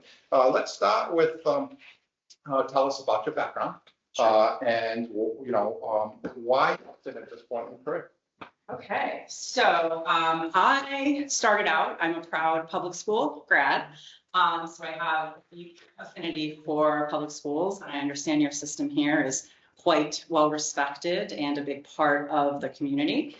I hold 2 degrees from Middlebury, including my MPA, and I have 18 years of progressive local government experience. My budget experience comes largely from the last 2 communities I worked with, both of which were ironically tight-knit bedroom communities. Leicester has a budget of 30 million and Berlin has a budget of just over 17 million at this time. I am MCPPO certified. I'm a little bit of a procurement nerd. Love that kind of work. I have extensive grant experience and collective bargaining experience. I've successfully negotiated 4 CBAs in the 3+ years that I've been in Berlin, and we are in the process of establishing a new highway union. So I'm actually getting to see the process from the very beginning, which is really interesting. I would say in terms of my most proudest experience to date, we have a really neat project going on at the town offices, which is connected to our public safety building. And we have an upstairs where we're building a dormitory. We're building out the space for police and fire. They basically have offices right now, and fire has a room with 2 beds and 2 chairs. So it's very hard to attract a diverse group of folks to work there with that challenge. So we actually went to Assabet Vocational Technical School and said, you guys have carpentry, electrical, plumbing, and we had basically a blank canvas. Can you guys build this out? And what was a $2.3 million project turned into about an $800,000 project when it's all said and done. So this was truly a state, local, federal funded project. We had Congresswoman Trahan come by recently. And I just think it's a great example of some of the outside of the box thinking and collaboration that I am sort of known for. I live in Marlborough. I have deep roots in Central Mass and now in Metro West. We just bought our first home 2 years ago and really excited to be where we are. I feel that this area is where I want to be working. I feel that this community is very similar to the communities that I have worked in previously, and I'm ready to take the next step in my career. And I feel that Upton is the place for me to do that. So thank you. What is your career path based on that? Sure. So I went from a county of 500,000 people in California to the city of Worcester, to Leicester, to Berlin. And every time I got smaller, I liked it more. I think some people are more big city people. I'm a country girl. I really like the rural nature of communities. I like the interaction that you can have with residents. It's much different than when you're behind 5 layers of government in a city hall that's locked off. And I have residents regularly come into the office if I'm available. I'd like to be able to have that relationship. And based on the diversity of experience that I've had, I am looking for a place that fits size-wise and fits into that nature and that I can stay long-term. The challenges we're having in Berlin are some budgetary constraints. We have over $1 million in excess levy capacity. We're very lean on staffing. And it's a very big challenge to try to figure out how to fix that problem without affecting our senior population, which is very high. And I understand you sort of have the push-pull between parents and schools and seniors on fixed income that don't want to be priced out by taxes here. So I have experience working with that as well. How would you work with the board in understanding the vision of the board for the town? And so what do you see as your role in that process, as well as setting a path for implementation of it? Okay, so I think visioning really starts from the top. I like to do sort of a goaling visioning session with the board. If you've done one recently, we can pick up and run from there, or we can start from scratch. I learned this from Kevin Mizikar, who was the first manager I had in Leicester, who hired me. He does the visioning and goaling process like none other. And then you basically come up with 4 or 5 sort of overarching goals. You go in, you take bullets from under those and you form them into town administrator goals. And then I create bullets under those of actual projects and formulate those into department head goals. So really the vision comes from the top. You are the CEOs of the town. You drive the policy and the direction. My job is to implement that policy and direction that you choose. You are the representatives of the town. You know what folks are looking for. You're out there hearing things in the community. Provided it's legally sound, I have no problem implementing the vision of the board. So the board is in consensus that leadership skills are critical in this hire. What skills and approach will you bring to the table to address this? I am a huge communicator. I sometimes elaborate a bit on things. I can be a bit long-winded, but I feel like more information is better than less information. So, I try to keep my door open as much as I can. I try to be communicative with calls. As I mentioned, if I can meet with residents, I love to have that opportunity, even just going out in the hall and talking to somebody who's paying their taxes. Communication, I would say, is my greatest strength. And, if you speak to folks that I've worked for before, you can't have enough of it. And it has allowed me to collaborate with boards and committees, with department heads. I am not a micromanager as a leader. I believe in empowering and supporting the department heads because they are the experts in their field. I can't do it all. I'm a generalist. That is my trade by nature. And I'm here to help lead and govern and carry out the vision of the board. So Upton has a great team of employees. How do you intend to work with that team to listen and understand them, to create a positive workplace, and to build on teamwork? I'm really excited. I've had an opportunity to watch some meetings, and you have an incredible set of professional department heads. I watched the tax rate setting. I watched an easement meeting with your town planner, planning director, and I got really excited because I love to surround myself with people that are even smarter than I am, because that's how you get things done. So again, my job is really to support and empower those department heads to do what they do best, but let them know that I am always here for them to help, to brainstorm, to give guidance. And I really think that's how you build a team. I am not a believer in top-down leadership. I'm a believer in far more horizontal leadership, where we work together as a team, we figure out problems together, and we seek input from the various parties that are able to provide that type of input based on their experiences. So I think a big part of morale is being a cheerleader for your folks and letting them know that you're there for them, you support them, and you respect them. And I think that is really how you build a team and keep employee morale going, and also recognizing people. When I always talk at select board meetings, it's we, it's not I. And I try to make sure people get credit where credit is due. So it's, at the end of the day, everything does fall back on me, but I am not the one doing all of the work. And so I do genuinely believe in succession planning, in mentoring. My assistant right now, we're trying to move to add an assistant town administrator, and I've been helping build up her skill set so she can potentially move into that role.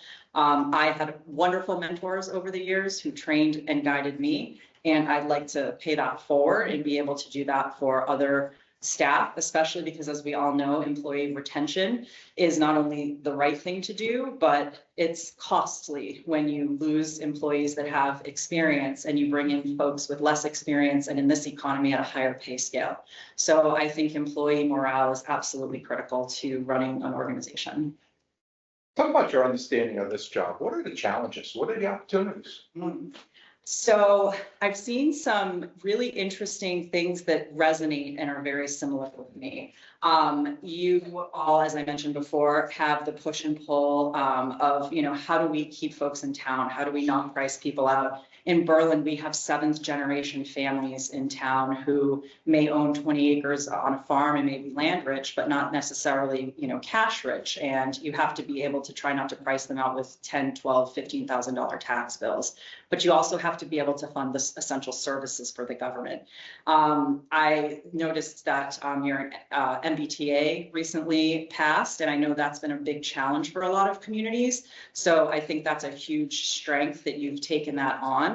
You're doing a radio project, which we are actually doing in Berlin right now, and a town center improvement project, which we are doing in Berlin right now.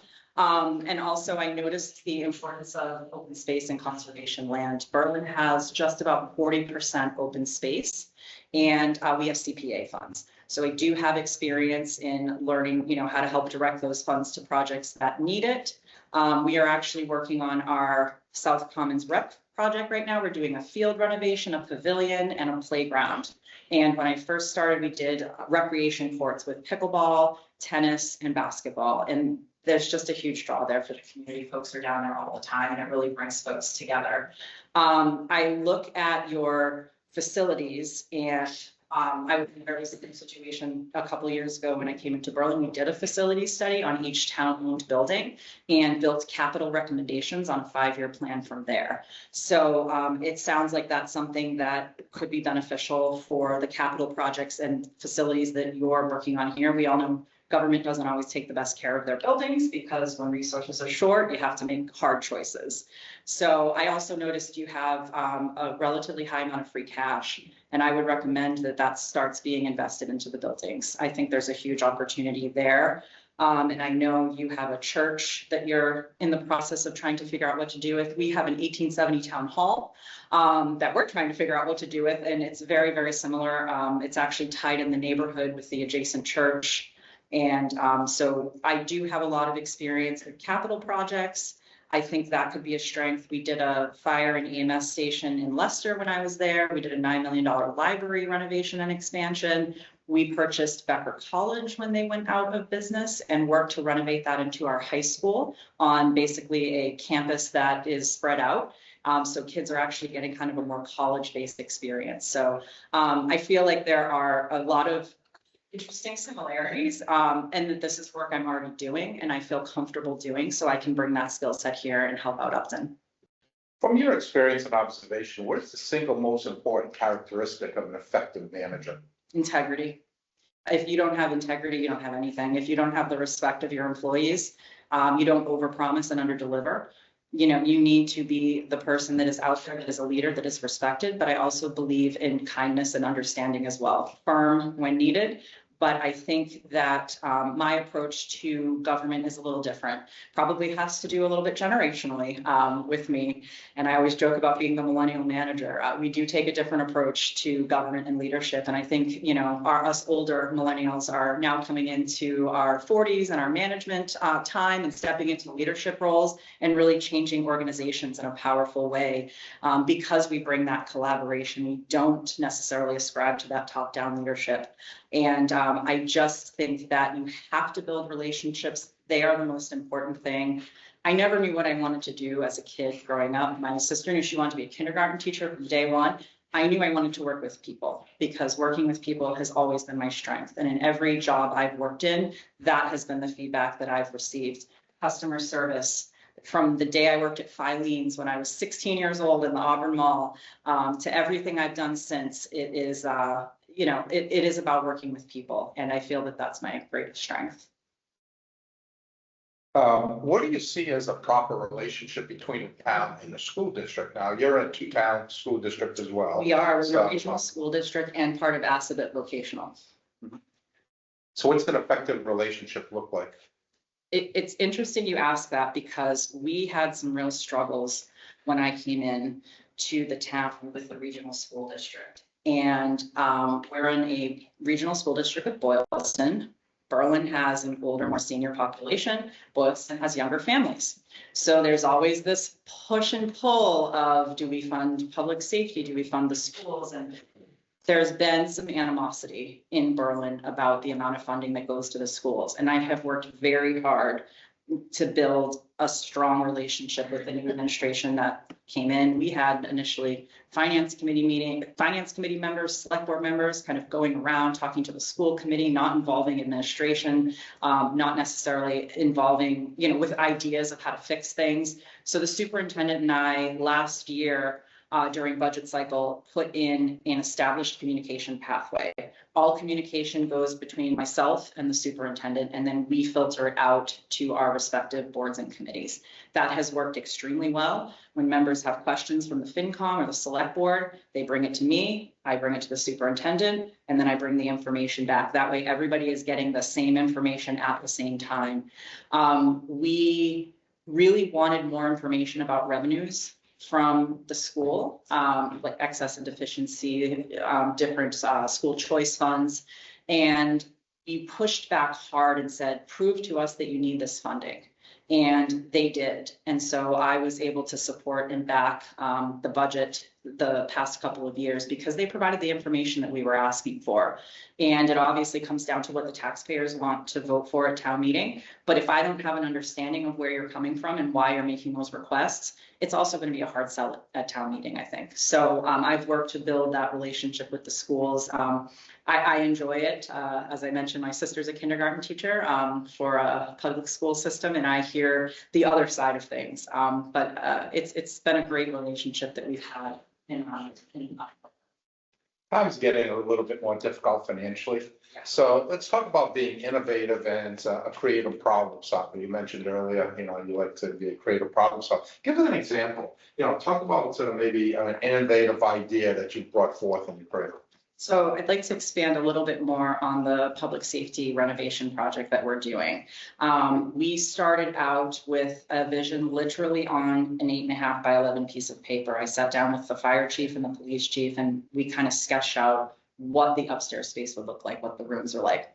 From that, we went and looked for an architect, which is actually a challenge these days to get a municipal architect. We finally were able to get one who was very budget conscious and works with us and works with a lot of other communities, including Marlborough. And we put together a design, and that's where we got the $2.3 million cost. That's at a hard stop because we don't have that money. Debt exclusion is basically a no starter in Berlin. As people are already struggling. So what we did was we put our heads together, thought about using the vocational folks. They were actually doing some work in Southborough on a senior center. So we talked to them and they were on board. And the architect initially was like, I think this is too large of a project for students to do. And they kept saying, nope, we can do it, we can. And I'll tell you, we're about 50% of the way through the project. The architect has come around. He is amazed and impressed. And he goes, I was wrong. I really didn't think you guys could do this and the kids could pull it off. But the faculty, they're consummate professionals. They're experts in their disciplines. And we pulled together some ARPA funding. We pulled together some mitigation funding that we had from the two malls. We actually get paid by one of the malls, Highland Commons in town. This is another innovative thing that we've done. They give us about $700,000 a year to offset the public safety costs that the mall has brought in. So there's Emerson Urgent Care up there. That's about 30% of our EMS calls right now. So that funding gets adjusted by the CPI every year. And is a in perpetuity agreement, development agreement that we have with the mall. Then I have to say the mall is half in Hudson, and when they found out they did not get the same deal, they were not super thrilled. So I did not personally negotiate that deal, that predated me, but we also had one with the Solomon Pond Mall. So just a lot of innovative, even thinking that predated me that I've been able to tuck away and say, okay, so through negotiations, maybe we can get some different things done. Let's switch to finances. Talk about your role in financial planning and your past positions, as well as your financial management strategies for ensuring organizational sustainability. So I do the budget completely by myself in Berlin. We don't have a finance director. We don't have an assistant town administrator. Also don't have an HR director or IT or procurement person. So I kind of do it all. But the budget itself is the foundation of what any, manager, administrator has to work with. I always start with projecting revenues conservatively. And what we do in our process is departments submit their requests. We give them guidance on COLAs, and we've done level funded expenses with the exception of non-discretionary contractual, say, agreements or obligations that go up every year that we don't have control over. So we have done level expense budgets. And what we do is we start there. Then I sit down with all the department heads and boards and committees. It's fun, but I kind of say, okay, so explain to me why you need this and why did this change happen? I draft my own kind of budget narrative document. So if anyone were to say, well, why did that line item go up $700? I want to know. I want to get into the nitty gritty details of there and really understand. Obviously, if I had some more assistance, then I wouldn't necessarily have to do that all myself.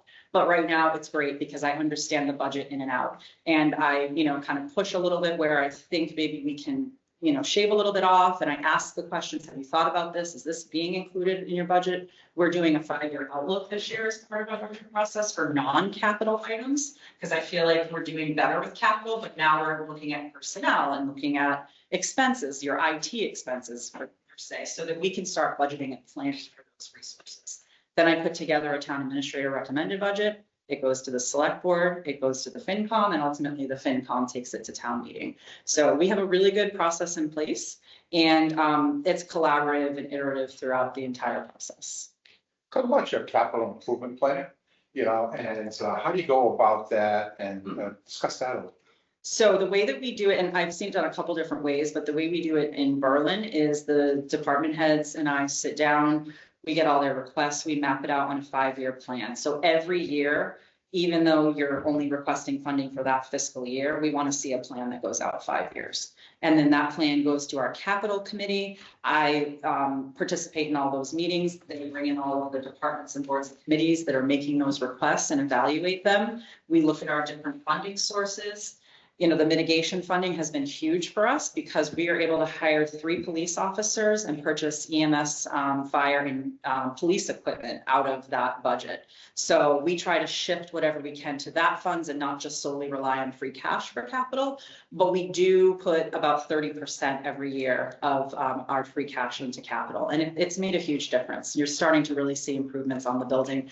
We do have a free cash policy. And that really encompasses many things like stabilization, but also the capital side.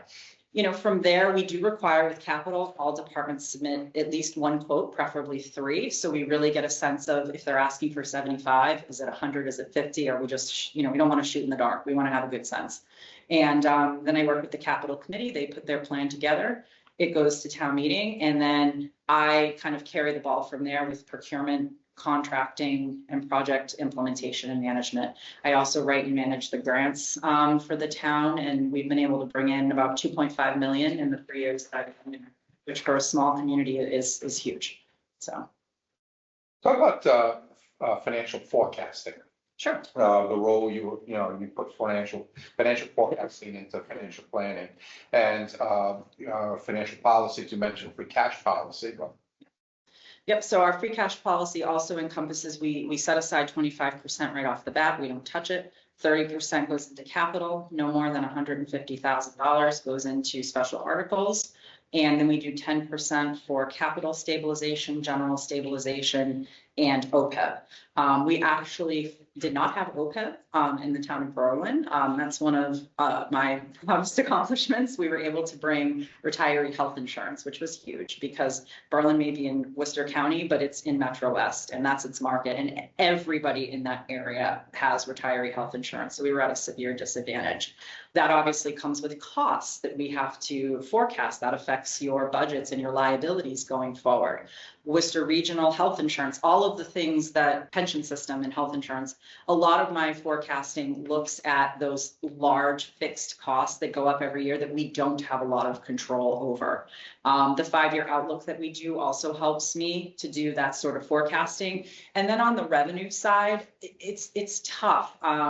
You know, we don't budget to the levy in Berlin. We have about $1 million of excess levy. And there's a lot of pressure to figure out when that funding should be used, how it should be used. They saved it up over about 2 decades. So forecasting and looking at what we think state aid is going to come in at, where are we at with local receipts, where are we at with taxes, excise tax, and meals tax. We have a hotel. So there's a lot of projecting that goes into trying to figure out what we're going to bring in for revenues to offset our projected future expenses.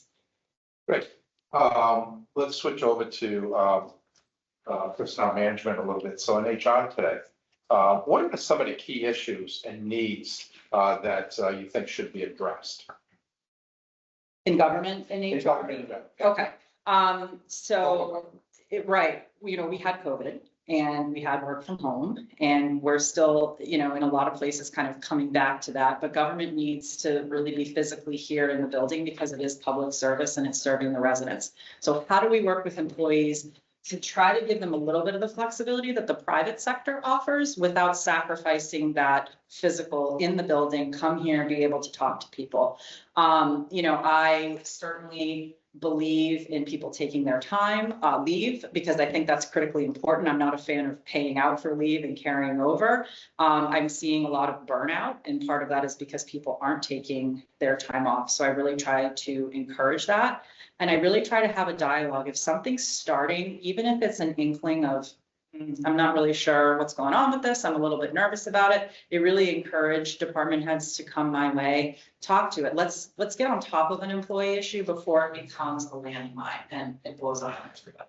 I want to be able to do step by step. I think, documentation is really critical. I think, being able to look at folks where they're at and meet their needs, but also say, hey, this is where we need to be. So we want to support you, but you're also going to have to work with us to get to where we need to be.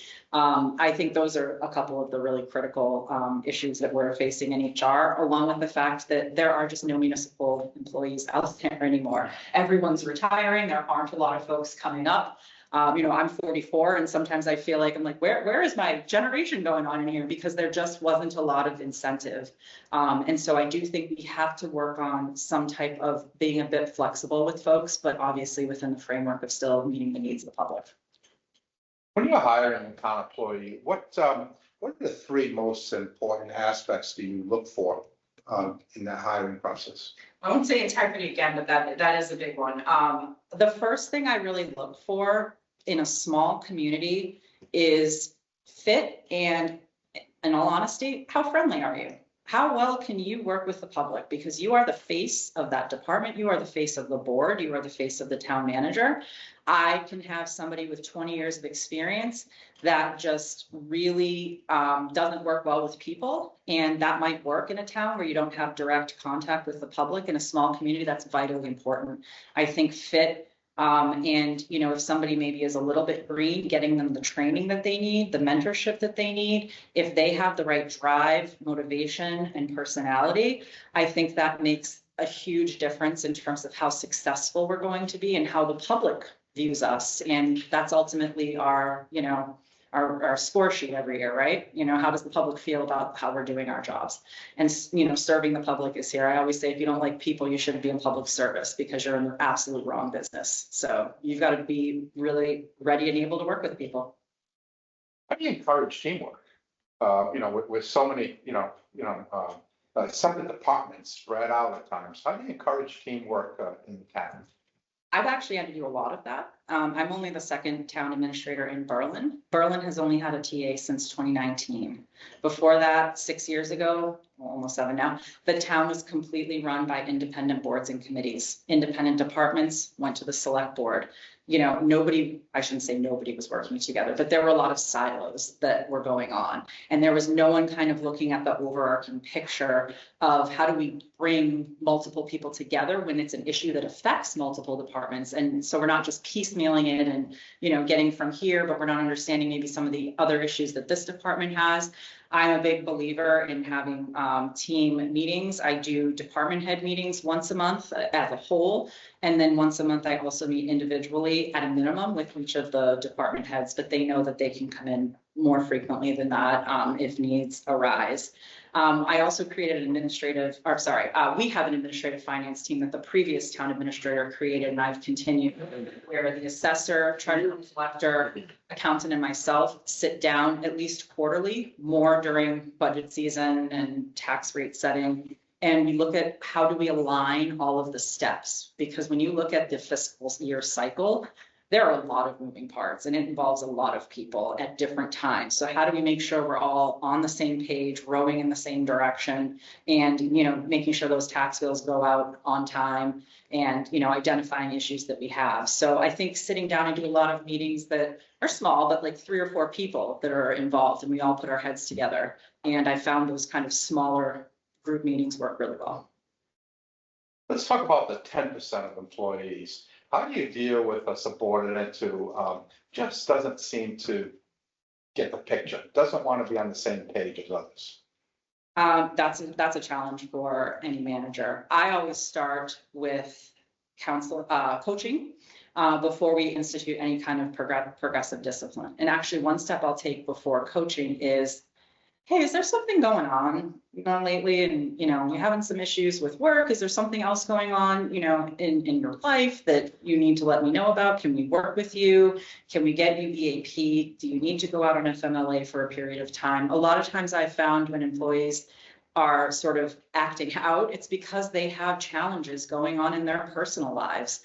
And I want to work with somebody and figure out how do we help them and support them through that, so that way they can be as effective as possible. I've also found sometimes if you just sit down and say, hey, what's going on? You're doing this, it's really not working. This is how it's affecting folks. You know, tell me what you think you can do to improve on this. I think you have to identify issues early and bring it to the employee's attention in a kind but firm way and say to them, you know, hey, I've seen you on your phone a lot. You know, we really can't do that because it's just not working for being able to provide that service level that we need. So is there something going on that I can, you know, help you get some additional support with? And it's really about understanding. And, you know, unfortunately, sometimes it doesn't work out and you have to go into progressive discipline or a performance improvement plan. And I've had to do both, you know, up to termination. So, but I like to give folks a real chance and a real opportunity to be successful before we just say, that's it, you're done. It's recognizing we're on the air in a public interview. Discuss the most challenging employee situation you've had and what made it challenging. How did you resolve it? I had a long-term employee who was getting very upset and raising their voice frequently with their employees, members of the public, folks at town hall, and tried counseling, tried anger management. We went through all of the steps and it just wasn't getting better. And unfortunately, it sort of blew up into an incident that had to be handled more seriously. And we ended up having to do a 3-day suspension. And I did my usual, hey, is there something going on? You know, nothing. I offered the employee a mentorship because the employee was also on another department and worked very well with that department head. And I said, this department head is willing to mentor you, give you some guidance, help you with some of the things you're struggling with that are frustrating you. Nope, I'll just take the suspension. okay, didn't really understand why. At the end of the conversation, I made some type of comment about, I was having a few struggles going on, in my own life, and that it's really important to reach out. And the employee turned out was having a very serious medical issue with a person in their family, and was able to open up and be honest with me about some of the things they were doing to fix that. And the suspension still held. And we did it, but it sent the message. And also I helped work to get that employee some help and counseling through the EAP. So that's the hardest nut I've ever had to crack, because I kept going at it going, there's something here I'm missing and I'm not sure what's going on. And you still have to enforce the rules. Everything has to be applied fairly across all employees, but we're humans, right? At the end of the day, we have lives, we have other things going on. So let's get to the bottom of it, help you there so you can go on, get back to work and do the best job that you can for the town. Let's talk about economic development. With what you know about Upton, how would you describe its attitude towards maintaining its current character into the future? And what suggestions would you make to improve on the approach to economic development? That is hugely challenging. And actually one of my questions was, what are your goals in terms of economic development? It's since your residential tax base accounts for about 95%, of your levy. So where do we go where you preserve the character, but you bring in business and development? And I always look to your main routes of travel. So your 495s, your 290s. What Berlin did was bring in malls at each end of town, but they kept the rural character of the center of town the same. We just got drive-throughs passed. Drive-throughs have been banned in Berlin for decades. We finally, fourth time I went to town meeting, got it passed. And a big part of that was Highland Commons and saying the Starbucks, the Chick-fil-A, and the Panera drive-throughs all went on the Hudson side.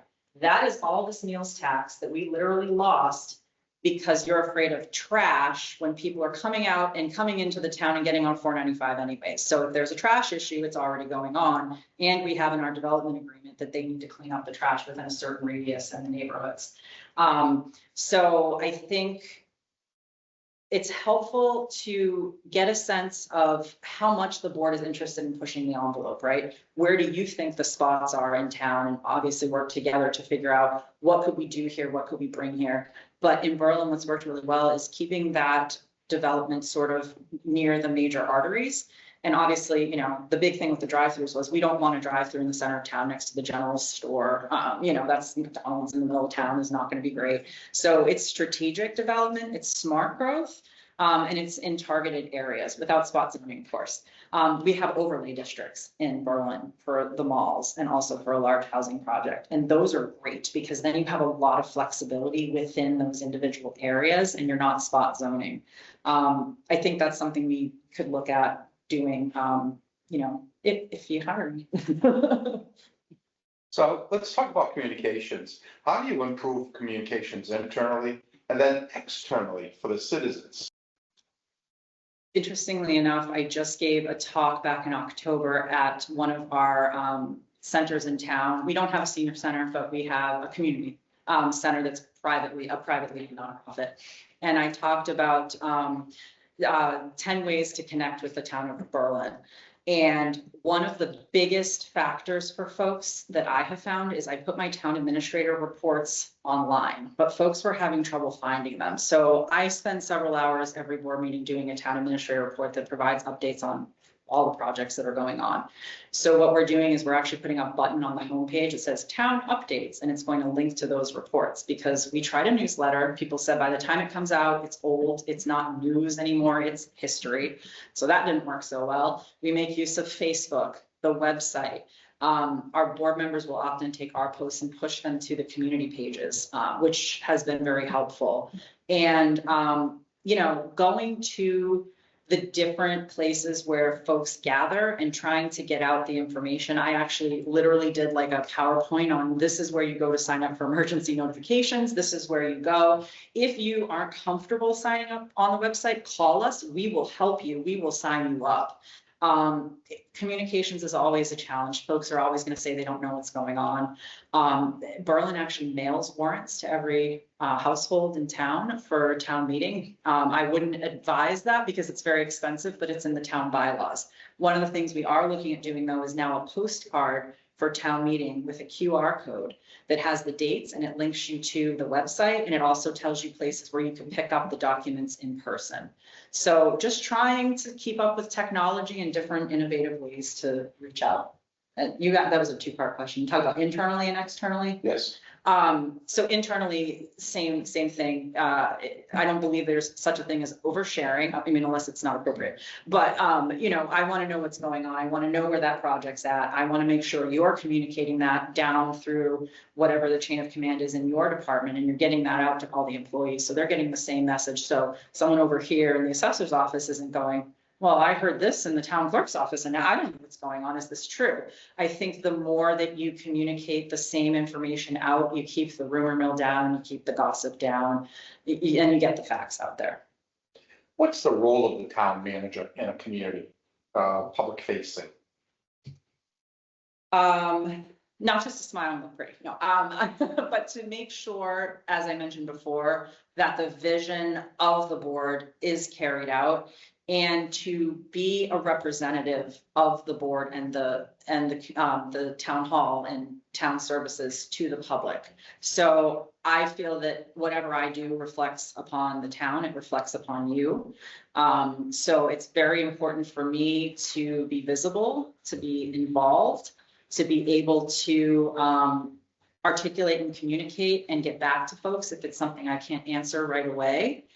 That really is my role. I don't like to hide in the office as much as sometimes the work gets you to that place and you have a moment where you're like, okay, I've been chained to my desk for too long. I think also making yourself visible, as I mentioned before, around the town offices and just going around and stopping into the department. Hey, how's it going? What's going on? Sometimes you find out information that way and you didn't even know something was going on and they didn't think it was maybe important enough to bother you with. I always tell folks, you're never bothering me. I may not always be able to get to what you're asking me for immediately, but let me know. I will push it out and we'll get there and figure out how to get the right answer. I just feel like being a representative of the town, and when I make decisions, I'm looking at what is the best recommendation I make to you that would positively impact the greatest number of people, not a special interest or, an agenda. And that can be really challenging sometimes, but you can rely on me sort of to be the bad guy who says, hey, this isn't the best route because this helps here, but it hurts there. And so you can rely on my recommendations in some of those tough situations that get political, because my job is to be apolitical. Let's talk about some issues very polarizing, in our communities. So let's talk about those conflicts and, talk about an example, you've experienced in, one of your places. And how did you address the issue and were you ultimately able to get anything accomplished? So I will go back to the school budget. The FinCom wasn't getting information. They felt that there were revenues that should be used more in the budgets and helping the community. And they went through some turmoil internally over at the schools, and the school committee got the parents all riled up, and we had a town meeting where parents were getting up and waving children's artwork and saying, you're going to take this away from me. You're going to take this away from my town. Art, music is going to go. And it was really a misunderstanding. And, my response at that time was, well, we can make an argument on the public safety side that things could go too if we have cuts, right? We don't want slower response times, but that's not what you do. You don't get out there and throw those idle threats out there. Again, integrity and your work. The worst thing you can do is get in a contentious situation and say, we need an override. And by the way, if that override doesn't pass, your senior center's closing, your library's closing, and then the override fails and nothing closes. So the empty idle threats, I take everything from a fact-based approach. And I think that's why I've been so successful with the unions, because I say, prove it to me. So you're saying your position is underpaid. I want 8 to 10 comparable communities in size, geography, and budget. And when we have the facts in front of us, it's really hard to dispute that and let emotions get there. I believe in being passionate, but being emotional does not have a place in government. Everything needs to be fact-based and fact-driven, and that's how you get to the bottom of conflicts, and that's ultimately what we did with the schools. I worked really hard with the superintendent to say, listen, folks feel like maybe this is an idle threat. We need to understand really, and you need to show me, oh, I'm actually gonna have to combine a second grade classroom, and there's gonna be 30 kids in there, and the second grade teacher is going to quit. That's the kind of information I want. Let's get down to the facts and the bottom of it and not just go off of emotion. Upton is a 3-member board. So talk about the nuances between a 3 and a 5-member board with any experience you or may have had, as well as the challenges that you feel a 3-member board may have and how it affects your relationship and communication. That's I may have to come back to you if I forget part of it, but I've worked with a 5-member board and a 3-member board. And in fact, Berlin is a 3-member board that is going to a 5-member board. There are advantages and disadvantages to each. I find sometimes you can get more work done with a smaller group of people, because if I have 5 people sometimes in my ear with their own sort of issues that they have, that takes up sometimes more of my time. How I've handled that in the past is everything goes through the chair, and then that information gets disseminated out to all the members. So the members have the same information. It's not like the chair is privy to something special that, no one knows, and then they find out that the chair knew and they didn't know. And that's one way that you can have a lot of conflict, especially with the larger board. A true advantage to a 5-member board is I can have 2 members talk to each other. I can have subcommittees. It makes a world of difference, not necessarily when things are going well, but when things are challenging. And when you don't maybe have the staffing resources, the volunteer resources to be able to create those subcommittees and do the research. One of the hardest things is I had 2 board members that really were not getting along. And it was really a complete misunderstanding. They were like 2 ships in the night. One thought she's talking over me. The other said, they don't respect what I have to say. I could not get the 2 members in the room because they were kind of using open meeting law to say, no, we can't both sit down. And I said, you can sit down to discuss some of the interpersonal issues that you're having. No.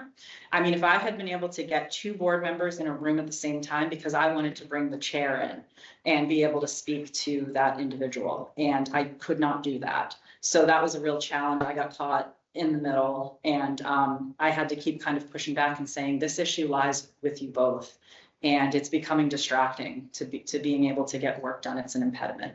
So advantages and disadvantages. I like both for different reasons. How do you find a successful relationship between the board and the management? You're never afraid to come to me and ask me a question, and you don't blindside me in a meeting. If you have a concern about something that's on the agenda, I love the heads up of, hey, just so you know, I'm really opposed to this. And I'm going to say so at the meeting, and I'm opposed to it because of X, Y, Z. Give me some time to do research into those issues and maybe come up with solutions to address some of the concerns that you have. Because if it all comes at me at a meeting, I'm pretty good at thinking on my feet, but I'm only one person and I can't always think of the best, approaches. But if you give me that time in advance, I'm really able to do the homework, and we can have a more robust discussion, right? We don't have to agree. We may not always agree. Again, my role is to recommend, and your role is to take that recommendation and decide where you want to go.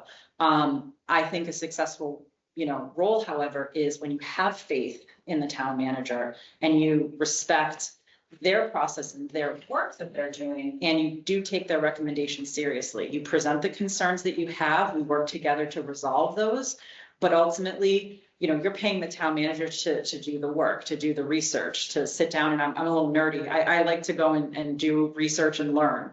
But ultimately, at the end of the day, as I sort of alluded to before, provided it's legal under Mass General Law, I have no issue saying, well, I recommend this. This is the reasons why it might not work. If you still want to move forward with it, we'll do it, and we'll address those pitfalls along the way. What happens when your opinion on a given subject differs from that of the board? I preempted your question there a little bit. If I feel very strongly about something, Well, first of all, I will always make my recommendations clear. I'm a very straightforward person and a straightforward communicator. I don't believe in beating around the bush. I don't believe in back channeling anything. I really just believe, let's sit down, let's have a conversation, let's hash it out. Four heads are better than one. I can't think of every angle to something by myself. So there may be something you've come up with that I haven't even thought of, a concern or an opportunity. There are very few hills that I'm willing to die on, and the ones that I'm willing to die on have to do with liability and legality. So if there is an issue that's going to put the town at risk of a lawsuit, I will push back and I will let you know. And I will bring in town council and let you know what those risks are. And, you know, at the end of the day, we all have to work together to figure out the best way to move forward. And sometimes we take a risk. I was initially advised with the project I spoke about public safety that we were going to get a bid protest because we were having the students do this project and not putting it out to the construction world. And town council was not really a fan. And, you know, their job is to advise us of all the angles. And I brought it to the board and I said, listen, we could get a bid protest. I need you to understand all of the potential ramifications of doing this. But ultimately, at the end of the day, I had a board member look at me and say, I'd love to see the front page cover of the newspaper when it says X construction firm fights vocational students for work. And I went, hey, then we're and not, we have got a bid protest though. Don't want to put that out in the universe. So following that, what if during a board meeting, a motion is made to enter an executive session, but based on the experience and training, you believe the subject is not exempt, you know, from the open meeting law? How do you proceed?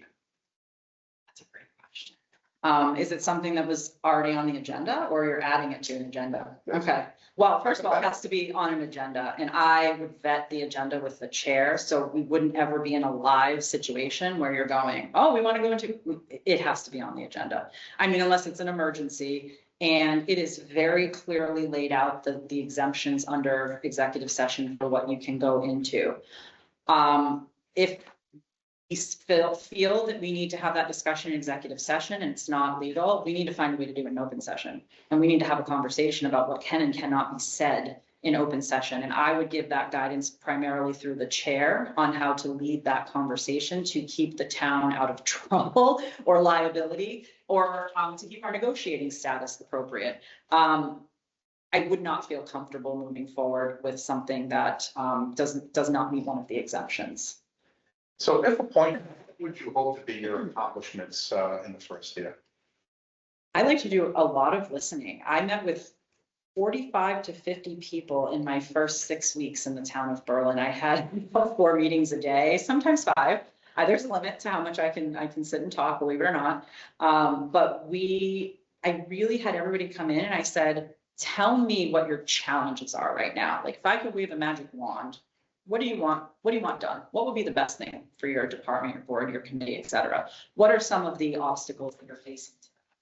Okay, well, maybe we have that conversation at budget season, but we come up with a path forward for how to address some of those, you know, sort of concerns and opportunities. I learned so much by people coming forward and going, hey, we had this idea, we brought it forward, but it kind of died on the vine and nothing happened. Well, that's a great idea. Okay, so let me help implement or help move that along and bring that to the board and see if that's something that we can do.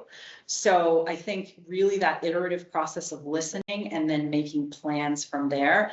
I obviously see opportunities with capital, you know, as I've mentioned, with recreation. I know you're doing a facilities expansion in Reno for DPW. All of those things I have experience with. But I'm kind of more interested in how can we slowly, incrementally make other things better? Because we can do the basic things, the budget, the capital, the HR. What are the ideas that are out there that folks have that are crazy wild ideas that people have just said no to? Okay, well, that's the outside of the box thinking, right? Let's sit down and figure out if we can do it. So I like to leave space for the unknown. And I like to be able to say, okay, we met and I like that idea. Let's see what we can do. Great. That concludes the formal questions here. So up to the board. Additional questions? Questions, comments? Good. You're good? I don't have any additional questions. That was great. Neither do I. We appreciate you. Oh, thank you. I hope I didn't talk too much. Like I said, I'm a little No, bit of a communicator, but. So, Appreciate it. thank you very much. Yes. Again, congratulations on being finalists here, and that'll conclude our interviews. You'll be hearing from me, of course. Okay. You know, as to, what. Thank you. Thank you so much. It was really a pleasure. you. Thank Take you. care, yeah. My hands are freezing. All right. I love it. Thanks. I'm fine, cool me off, so we're good. There you go. And, I'm saying it's hot in here. I Take think care. it's just right. I think it's, It cooled a little bit, I think. It was. Did it? well, I was in the hot seat, so. Yeah, yeah. Oh, there you go. So we're quite short. It was hot and the hands were You were generating. generating heat. There you go. Awesome. Thank you. And again. thanks for coming in. It's a difficult decision to make, and I'm really honored to be considered. So thank you. Thank you. very Thank you for coming.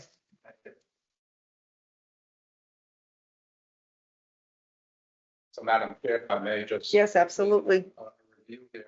So the town started, we got 25 applications that were received. The screening committee did an excellent job. I do want to, take this time to commend the members of the screening committee. So we had a lot of representatives, Kevin Pierce here tonight. We also had Phil Rosado, Bruce Ravada, and William Tesno. So they reviewed all 25 applications. They got everything. They met, they reviewed. They narrowed that down to 6 for a screening round interview. We conducted those screening round interviews. They then chose 3 to send to the board. So you interviewed those 3 people, during this whole process. So now the decision's up to you. I only ask that when you get into your discussion here, that you keep it on a positive side with the candidates. They've been good enough to come here publicly, put themselves out to you. So when you're discussing, please talk about the, positive attributes, of these candidates and it's your best fit. Who do you think, is your best choice, be the best fit for the town? Recognizing that, the 2 who will not, be appointed, are excellent candidates, but you've chosen one for a fit factor, to come to the town. So, any questions you may have of me, at this point? No. So you have background on these candidates? We did do. pull background on all 3, which is one of the things our firm does. So you've gotten, replies. They're all, I know all 3 candidates and, they're very good candidates for you to choose. So I'm going to turn it over to you now. Okay. For your discussion, I'll be available as a resource, but now it's up to you to make your decision. Okay. Great. Do you 2 have an overwhelming favorite? Do you want to go through each one individually in your thoughts or keeping it positive? How would we like to do this? This is my first time through. I know you guys have done it before. Yeah, yes. Yeah, this is a little different than I think we did last time, but Overwhelming favorite. Do you? Do you? I have, they're all great. They were all candidates, exceptional. clearly very capable. really- John hit the nail on the head. The They're- committee did they're- their homework. Right, what I loved about it was that they're all different Yes. and sort of demonstrably different, Yes. but in all good ways. So I Mhm. think, but given that, knowing where we are as a town, I think about all of our department heads, I think about the relationships, I think about the fit, is really important. And so I did have someone that sort of felt to me like the right person, but I think that there were, 2 candidates that either one of which would be excellent. Well, like I said, you've been through it before. Do we want to just mention who the fit is and see if we agree, or what do you want to do? You felt strongly, so go ahead. She just walked out. Yeah. And because she is a good fit, she's a small town administrator. She's very personable. She looked willing to work with the employees, the public, very knowledgeable. She's got the right idea about these revenue and expense committees and meetings we do it every month.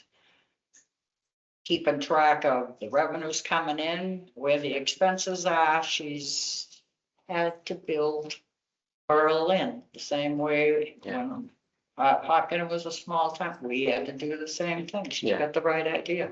Yeah, I think, so I agree. That was my inclination as well, that Kristen was sort of the best fit for a lot of those reasons. What struck me, I mean, even just from when she walked in, right? Like the comfort, the authenticity, the vibe. Like she's friendly, she's smart, she's hardworking, she's built great relationships. You can see in all the comments from the references, they're all effusive, and all the comments were good for Yeah, all the they were. I candidates. mean, They were really. all exceptional, really. But I do think, when I look at just sort of the fit for where we are, it just felt like, this is great because, and even some of the questions, like when we asked the candidates, one of the key questions was, sort of like, how do you deal with like that 10% of employees, right? She immediately was like, performance improvement plans, corrective action plans, documentation, like she was just on But what it. I liked too was the approach that, hey, Let's what's just talk, going on? right? What's up? Like I've Start noticed with- something that's a right. little different. That's right. And especially, Yep. Upton is a tight knit community. And I think her comments that she went out, she meets people. Yeah. She can pick up when there's something wrong with someone. She may not, she may have to sit down with someone. I like the fact that she said she was a country girl. It's rural. Berlin's 40% rural. Yeah. She had done enough homework. When people were answering questions, I heard a lot of specifics about Upton. She's dug in and done her homework. Yeah. And that to me was very important. Yep. And her management style, her openness, and John has said it's a matter of fit. And we had 3 very exceptional candidates. We are very lucky because I've watched quite a few interviews with other town managers, as through my tenure here. And she really hit it out of the park, I thought. And I think she sort of was like very attuned to even the way we asked the questions. Like I had the question about the 3-member board Right. versus a 5-member board. Right. She nailed it. It's like, So she yeah, was the- 3-member board, it kills you because they can't talk to each other. Right. 5-member board, you can have 2 people meet and it's great and it's easy, but it's harder because you've got 5 people you're trying to talk to instead of 3 people. Like she 5 because she different had opinions. that exact She was- experience. It she was like, was- so it just felt like there And was she a was really the only good one that connection. answered that with specificity. Totally. Everyone else That's kind of right. glossed over Vaguely, it, right. and she Didn't quite nailed get the it. question. No, they Exactly. didn't understand, like, well, what do you mean, 3 versus 5? Right. We know Like, it's the because we same. can't talk to each other. That's right. And that's our Right, biggest like that detriment. was the I key. did And we that. didn't My say body it in and the I got question, right? On the board, I was We like, didn't say it in can't the talk. question, right? But No. that's what the question was about. Like, we can't talk to each other. No. So how do you deal with that? Right. And And because I so gotta say. she clearly understood that. So it was great. and, I also liked the fact that she has had to roll up her sleeves in Berlin and Mhm. do all of that work. Mhm. Like she's clearly not afraid of the details and Right. getting into the details and working through it. And I don't know that the other gentleman would have been that way at all. I didn't get that impression either. I think they were all very detail oriented, but the fact that she's had to live that experience and now can come here, I can only imagine how someone like that could blossom in a position like we've got here when you have a finance director and you have a planning director. And I think her It's great. honesty, when we said, what do you do when you hire someone? And she's like, you're the face of the town. If you have no personality and you don't like people, I don't want you. Yeah, And gonna struggle. that was probably one of the best answers Yeah. I heard. Yeah, Yes. It wasn't Agreed. an overarching answer. It was very specific. Look, that's right. so that And told here's me why. Here's she, why. because some people don't understand small towns. Yeah.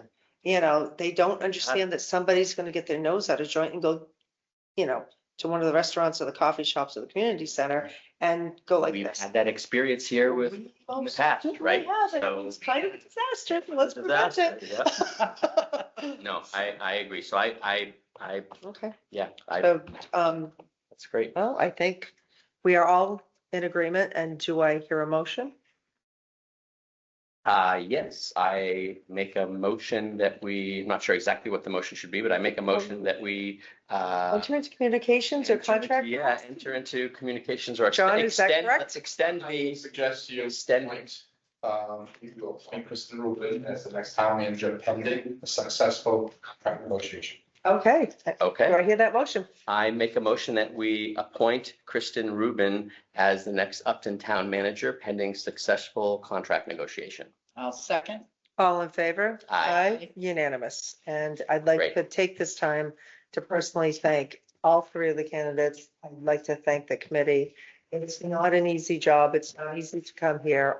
I don't think we could have gone wrong with any of them, Yes, and we appreciate everything. you're Thank here. you. And we appreciate you, John. You did a great job. Great work. Thank you. I think, John, are you going to call or reach out? Well, so that's what is, do you wish to call your, your candidate, or do you wish me to make the contact on the successful candidate? I'll call the other two, obviously. Let's If you want to. If you- Chair. It's up to you whether you want me to make. It's up to you. That, and then you follow up. I think it would be great. I think she would. I can make the initial phone call and you can follow up with the other two. That'd be fine. I always leave that. And then when, Yep. so you can make the call and then that, you'll wait for that call to notify the other two, so that, yeah, so that she doesn't. Okay, And then the board needs. Is that okay? Are you? I think that'd be- Contact negotiations. okay. Yeah, and then we'll, all right. Okay, so do I hear a motion to adjourn? I move that we adjourn the meeting, January 13th, at what time? 7:01. 7:00. How's that for being punctual? Love it. I second the motion. All in favor? Aye. Unanimous. Meeting adjourned at 7:01.